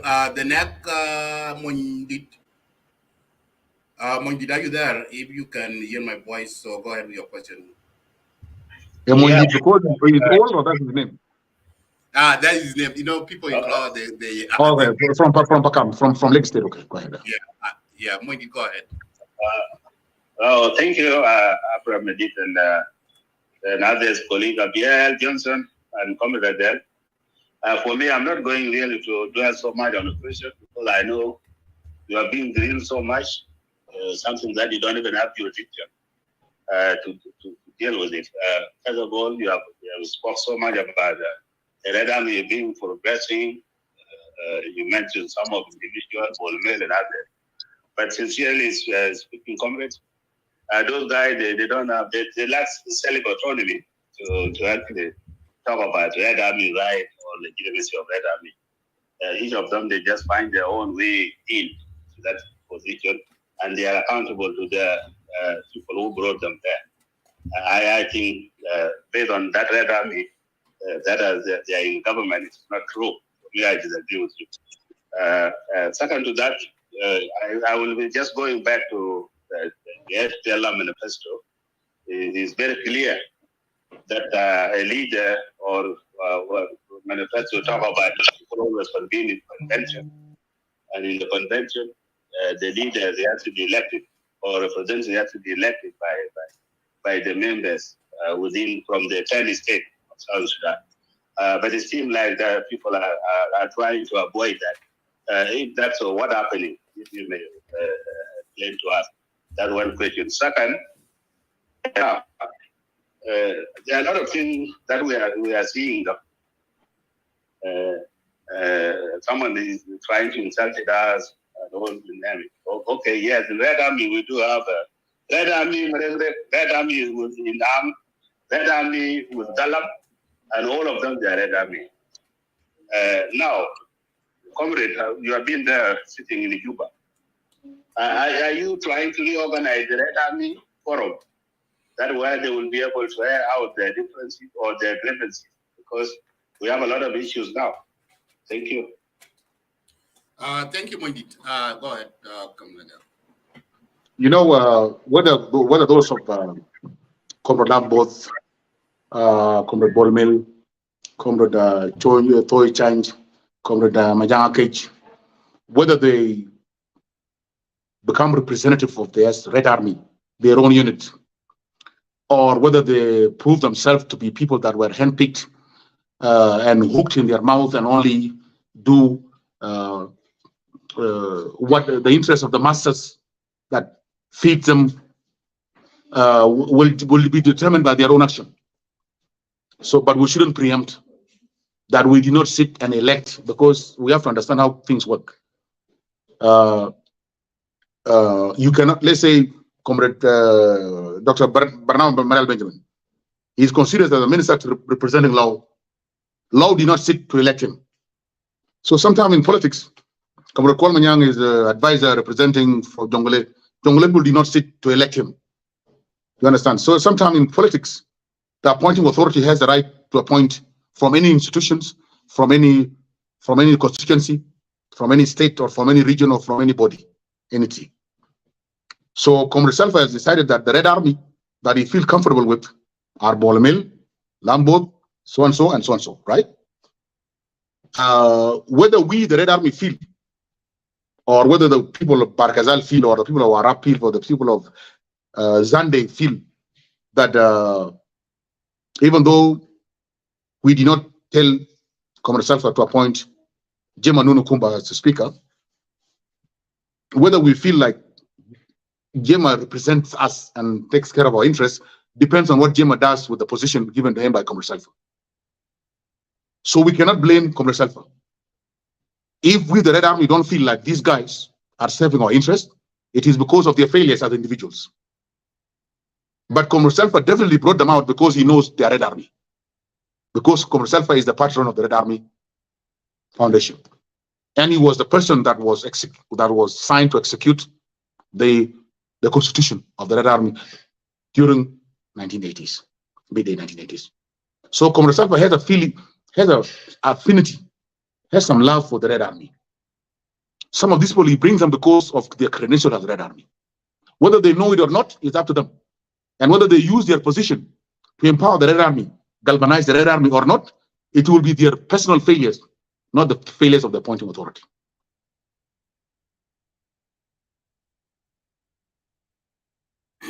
Thank you, Comrade Agel. The next speaker is Attack. You go ahead with your question. Yes, thanks so much, Brother Madit. Thanks to the speaker as well.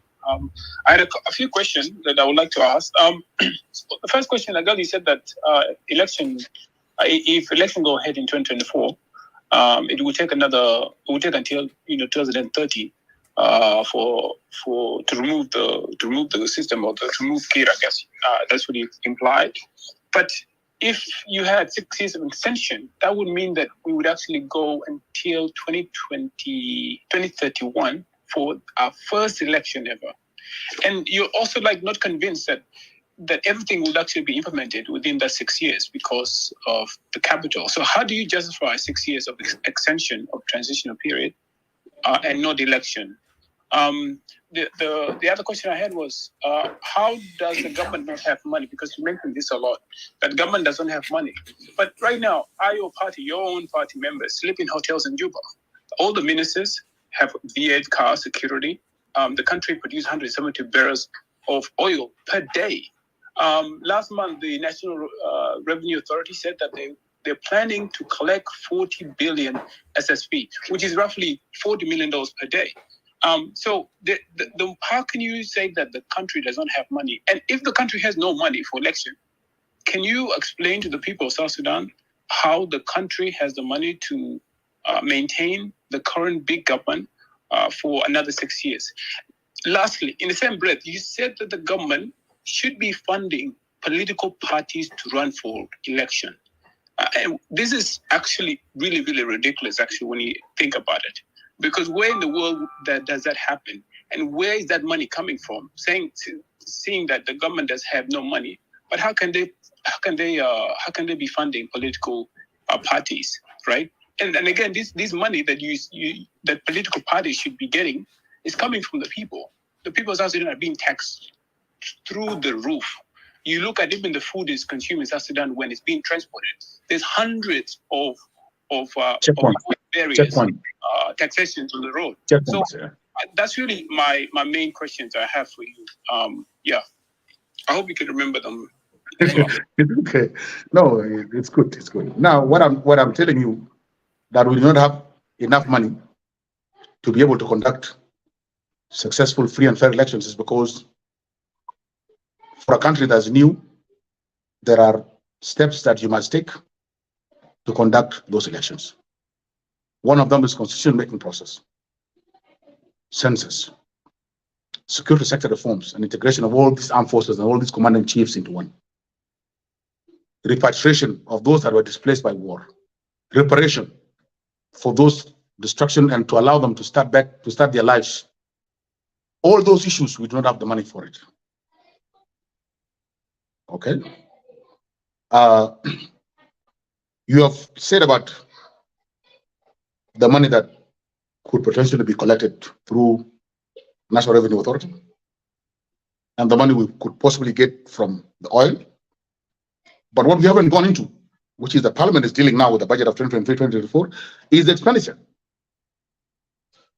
Okay. When we talk about, for example, education, all the primary schools across the country, secondary schools and the universities. When we talk about healthcare sectors, from the small health units to healthcare centers in the counties, to the states, to the referral hospitals, and so forth and so forth, to the security forces in the Ministry of Interior and the defense forces, to issues of teachers and other things. What is the expenditure? And after that expenditure for running the country, how much is left to write the permanent constitution, to do census, to integrate forces that are in hundreds of thousands, and so forth. We haven't gone into that, but as an intellectual, because you sound like one, I want to do deep and not only research about the money that's coming in, also research about the expenditure, the normal expenditure that any country needs. See what is left, and see the requirements for preparing the country for elections, and see whether there's enough money for that. For me, I've reached a conclusion that there's none. Because you may think that the money coming in, the money coming out for a different country, for example. My country where I come from, Australia, for example. It could be because they have institutions that can manage financial procedures, how the contracts are given, how to manage corruption, how to reduce the Anti-Corruption Commission, and so forth. But we cannot pretend that we live in a different country. We have to live with what we have right now. And what we have right now, after everything is said and done, we do not have the money to properly implement the agreement. And we do not have enough money to prepare the country for it at the timeline that we want. We need more time for it. But I'm not telling you that if we get more time, things will get better. I'm not saying that. I'm saying it will only stop the country from collapsing into conflict. Because a country that is broke but is stable the way it is right now is different from a country that is total chaos and has no central authority. This is all my view. But me as a member of SPLM, if I'm told that all this thing is nonsense and that we must go to elections in 2024, I can tell you as a normal member of parliament, not parliament, normal member of SPLM, that the party itself, at the grassroots level, we are ready to go for elections. And we guarantee you, we will win the election. Whether the country will come out okay or not after the election, that will be up to us as a people. Thank you, Comrade Gal. The next. No, excuse me. Get him back. I think I've forgotten some of his questions. You take him. I want it. You give him another chance. The one who just answered the questions. The one who asked the questions. The other question was, how do you justify the 6 years of extension of rather than the and not the election? Basically, that was my other question. Okay, because I'm saying an election in a country that doesn't have institutions strong enough to manage election will give us bad results than the result of continuation of how bad it is. It is you having bad two options. It's like you are in a frying pan and you jump into the fire. You understand? So it is two bad options. But I'm not justifying anything. I want all of us to have this dialogue. I want you to also go there and have dialogue with others and with others and with others and so forth. What can we do? Can we rush the country to election? Let us know. I will go back as a member of the party and I will help my party win. But if we want to have an extension, we also have to say, okay, the pain, how do we reduce the pain for the next 2 years, next 4 years, the next 5 years? It is not something we can escape. We cannot escape it. We cannot escape the current hardship for the next few years, and we cannot escape the fact that competition for power in a party or in a country that doesn't have a strong institution to manage that power can also lead to catastrophic results. We have seen that in 2013. The 2013 war is not because the Dinkas and the Nuer hate each other, or Equatoria and the Nuer hate each other, or Equatoria and the Dinka hate each other. It was specifically, we decided to launch competition for power, and we did not have the institution strong enough to manage that competition peacefully, period. If we push ourselves in the same position in 2024, chances are very high that we'll achieve the same results as 2013. It's my personal view. I don't have to be right. I could be wrong. I'll be happy if I'm wrong. Thank you, Comrade Agel. The next is Ala Jabu. Ala Jabu, are you there? Comrade Abraham, Ala Jabu, are you there? Tell us about the convention. My question was about convention, whether the SPLM still respected the convention. And he did not talk about it. The SPLM will not go into election without convention. I can guarantee you that. I don't speak on behalf of the SPLM. I'm not in contact with their leadership. I'm just a normal member, ignored there in Konya Konya market. But I can tell you, the SPLM will not go into election without convention. Thank you.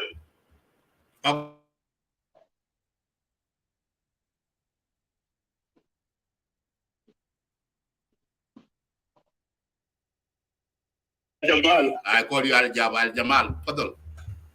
Yeah, thank you for having me here. My question is here, I'm really concerned.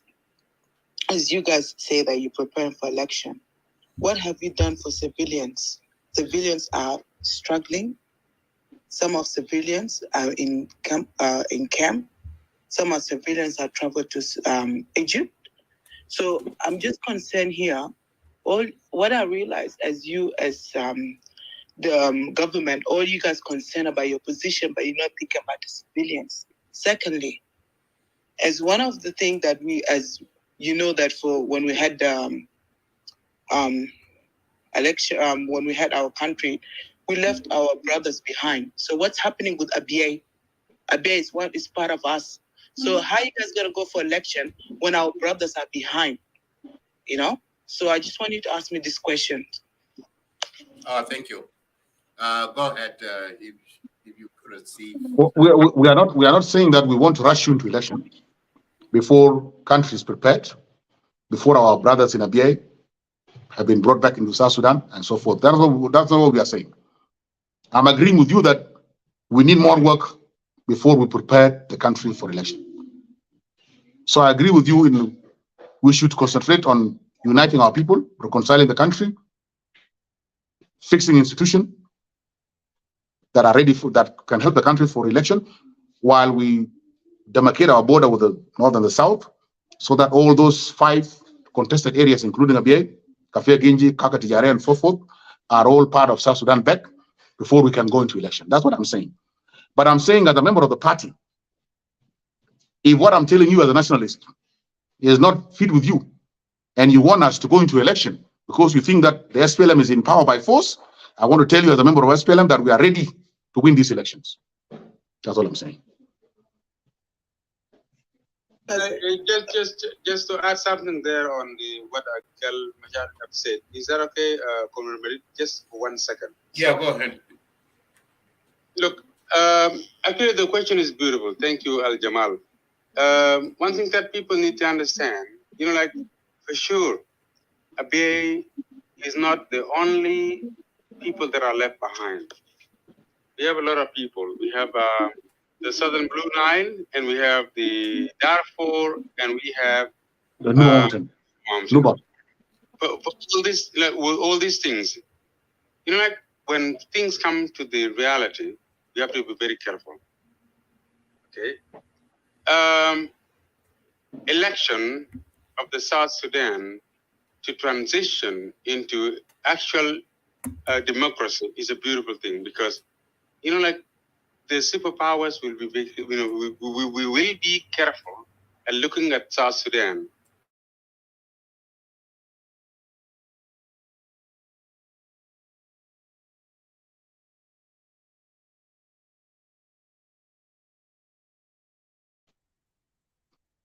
What happened? To be part of South Sudan. At that point, I'll just shut up now.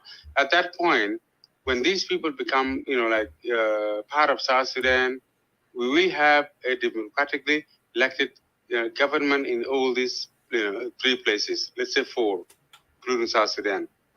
Therefore, if South Sudan can have election, fair, and whatever the hell would happen, because sometimes when you transition in something new, don't expect fairness, and that's the fact. But at least we will have the first taste of election. So at that moment, then Abiy can decide to be part of at least something that will be a little bit closer to the fair election, or get messed up in all the mess that we have now in Sudan, and then the whole other people will just follow. In the end, we'll end up having one united Sudan, being led by the South Sudanese, as promised by our prominent leader, John Grant, that he said we want a fair, and then the Sudan with the new basis. You don't have, so I'll just shut up right there, but I'm saying that having election is a good thing. Let's just, taste the bit of election, then after that, the fair, whatever you want will happen. What's wrong with that? Thank you. Okay. Just one question is, sorry, Brother Madib. So my question is, okay, if you say that about Abiy issues is leave it on the side. Okay, what's happening in South Sudan? We're having problems in just few days about few gunshot in what they call Murley. We're having issues inside the South Sudan. So how are you guys gonna solve these issues, and when we're gonna come as South Sudanese? Because as here, everyone is just fighting for his tribe, and there's a lot of hatred towards Dinka, and Dinka is a victim of the government because of Salva Kiir is Dinka, when a lot of Dinka are suffering. So my question is, before you guys try to do election, try to unite the all South Sudanese as one nation and stop using of... Exactly. You are right. You are right. I agree with you. There's a lot of work that needs to be done before we take the country for elections. Okay, thank you. Let me keep it down. Madid, my phone, where I established it, there is no connection to the power source, and it's about to go off. I'm now at 4%. Okay, so yeah, I think we will start from that then, because we will. Sorry, guys, I still have 4 people up there who want to ask you a question. 4 people. You can continue until it goes off. Okay. Madid, one important question, man. Don't cut up us. Okay, so let it move. Let me keep it down. Only 1 minute each, guys. So keep it down. You have 1 minute to put on your question. Keep it down. Are you there? Yes, go ahead. Yeah, go ahead. 1 minute. Thank you so much, Nadik, and also those audience down there. I actually, when I came up, it was the follow-up question. I would like to take back Comrade Machar to the SPLM manifesto. It's just a simple question. It's going to be a rhetorical question, but Because before that, I had to apologize before that one for those who are actually going to misunderstood me. The question goes like this. You actually spoke about the SPLM, like you gave some example. You went to the SPLM and then you came back. Mama Nyadeng went MD and then came back. And then from what I know, or if I'm mistaken, I know that the SPLM manifesto has got, when you defected or you rebelled, and then coming back to the SPLM, and then you have to stay for a certain period of time, maybe 5 years or 10 years, I suppose, maybe. So, and then, as you said before that, you came back and then you joined the SPLM IP. And then I have read the article about the Dr. Machar. When I come back, he was asking, no one can dismiss him from the SPLM. Why would it be so simple for you to get back quickly and then Dr. is not got accepted back? Thank you. Thank you. Oh, look, there is something in an SPLM manifesto that talks about defection and rejoining. Between me and Dr. Machar, I am accepted because I've decided to join. We, the faction of Taban Dengai, decided to dissolve, and we followed the Arusha agreement according to what we thought was how it is supposed to be implemented. But Dr. Machar and his group have decided that the unification ideals under Arusha have not been implemented in letter of spirit, and they have refused. So it is not that he has not been accepted into the SPLM; it's that he has not by himself has not decided that he wants to be a member of SPLM. Today, if he decides to dissolve the SPLM-IO, he will be accepted into the SPLM. There's no problem about that. But I don't think that he feels like the Arusha agreement. Oh, it's gone off.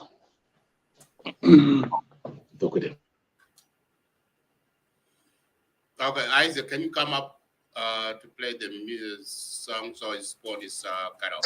Can I go now? His phone just cut off. He's not on in the. His phone cut off already? So his phone is cut off.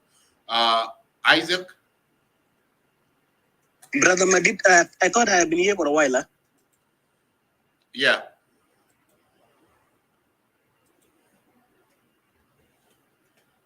Yeah, so guys, so his phone is out of battery, so he's cut off, so he's not in the studio. Let us give him a few minutes if he can come back. Isaac, so let me see. So for those of you, sorry, Ajama, so his phone is out of power. We've been here for 3 hours and a half. We're going to 4 hours. So let us wait for a second, for a few minutes if he can come back. And then from there, if it's not, so we can schedule another show. Yeah, I think if he's by the Karaba, the guy still have a galba but I guess I'm a Guatemala Kandarabul. That's why you see him staying for 3 hours. Absolutely. No can see a scene with Anna Jai in our dog with that cruise tail can get a Lakin, I appreciate him. They are galba but are not smashed with Kabasi. Absolutely. You're right. You're right, Wilson. Let me see here. If it's not coming up with him, then we can call it down.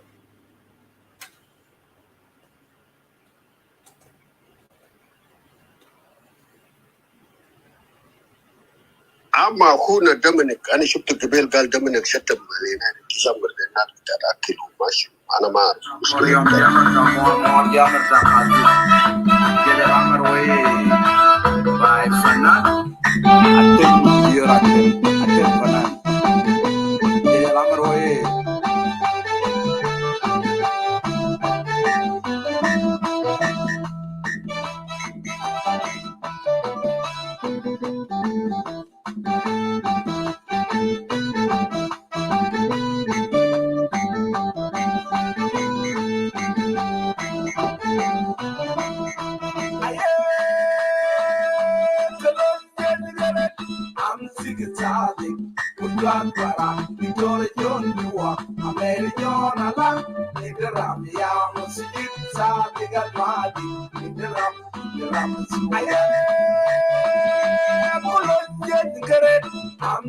Sabi, Kugat Para, Victoria John Dua, American Ala, in the Ram, Yamus, Sabi got Madi, in the Ram,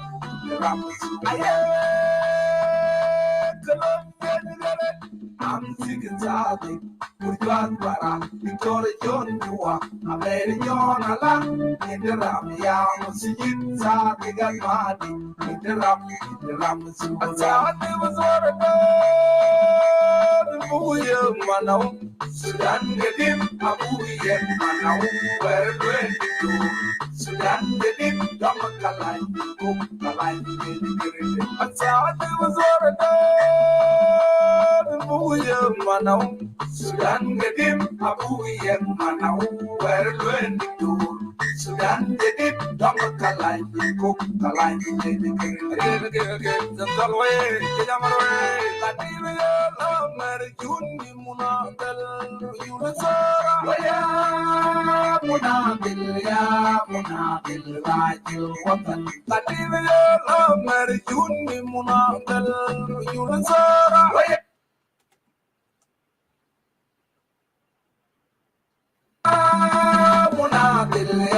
Munadil Rajil Watan American Victoria Lela Kan Kofu More Biani Gatam Wansura Zadi Fiji so Ukatu Biani Gatam Wansura Zadi Amani Victoria so Uzalzal Biani Gatam Wansura Zadi Amani Beru Jajel more Zadi Jajel Addis Ababa, Limertene, Yalala, Addis Ababa, Limertene, Addis Ababa, number one, Yabalale, Ayelumelu, Addis Ababa, Limertene, Yalala, Addis Ababa, Limertene, Addis Ababa, number one, Yabalale, Watifa udah matawa enuijo kandim enuijo indigo raja watifa udah matawa enuijo kandim enuijo ranan sadik kachepan junub akemon Sudan tian majiekin akemon junub akemon Sudan amaten tian majeran di maru nedam katum anena male nedam yisadik madere nedam katum anena male nedam yisadik madere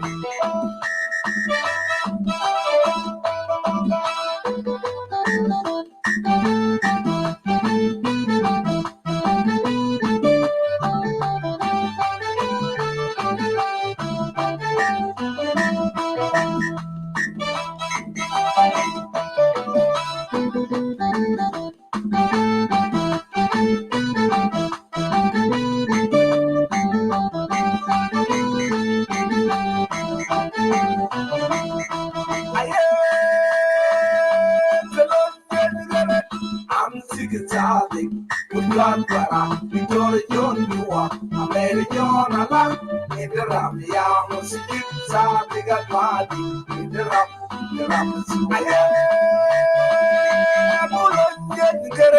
I'm sick and tired.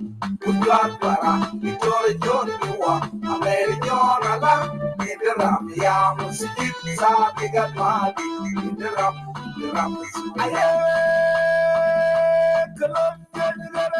I'm sick and tired.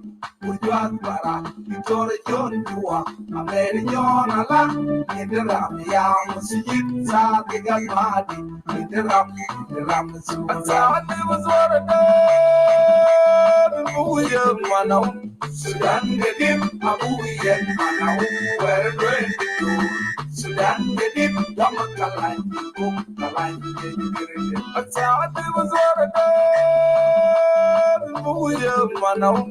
Sudan Gedip, Abuyan Manau, where when you Sudan Gedip, Damakalai, Kalai, the Galway, the Yamarway, Latina, Mary Juni Munakal, Unisora, Munabil, Rajil, Watan, Latina, Mary Juni Munakal, Unisora.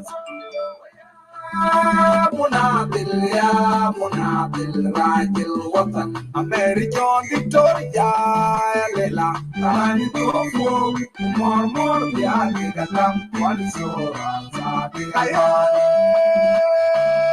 Fiji Folk Katuk Biagi Gatam Wansora Sabi Almani Victoria Folk Uzalzal Biagi Gatam Wansora Sabi Almani Jajen more sadi Jajen ayo Jelumelu Addis Ababa Limertene Yelalala Addis Ababa Limertene Addis Ababa number 1 Belaler ayo Jelumelu Addis Ababa Limertene Yelalala Addis Ababa.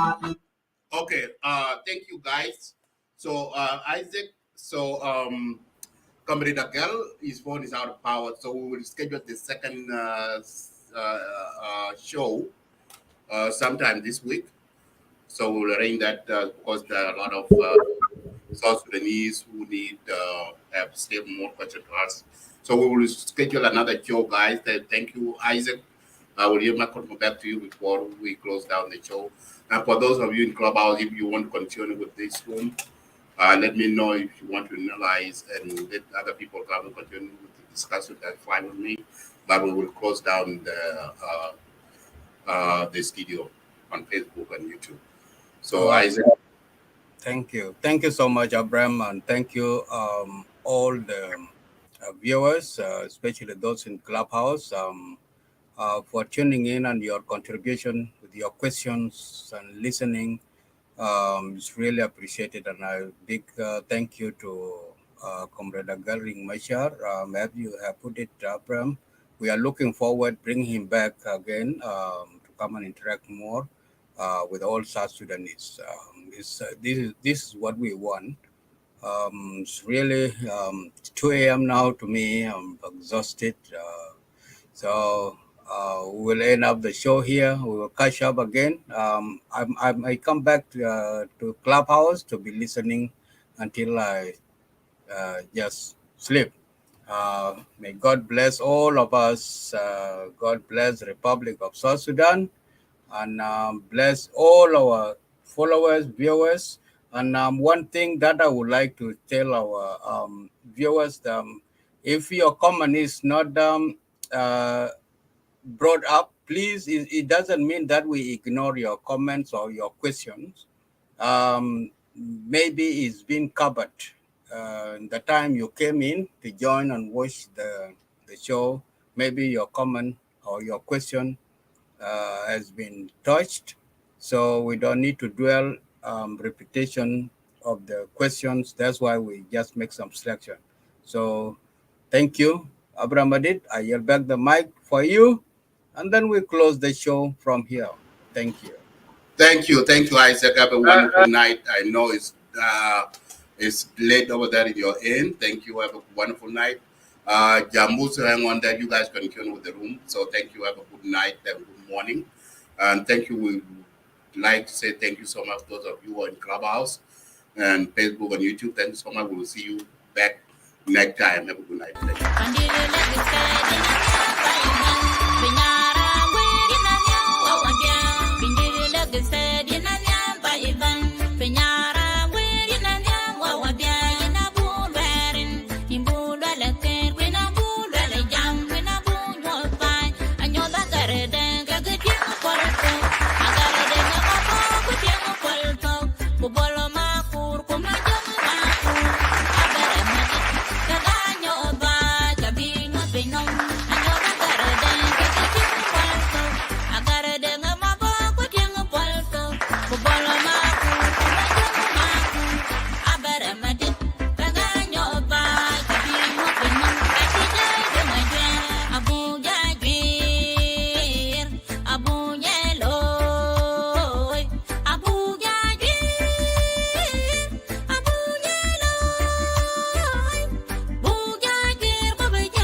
Painting William Toyina Will Walla Pibor Painting William Toyin Juba Malatori Hey Ambio Painting William Toyin Benti Walla Kwaju Hey wow Painting William Toyin Malkal Walla Pinyaram Painting William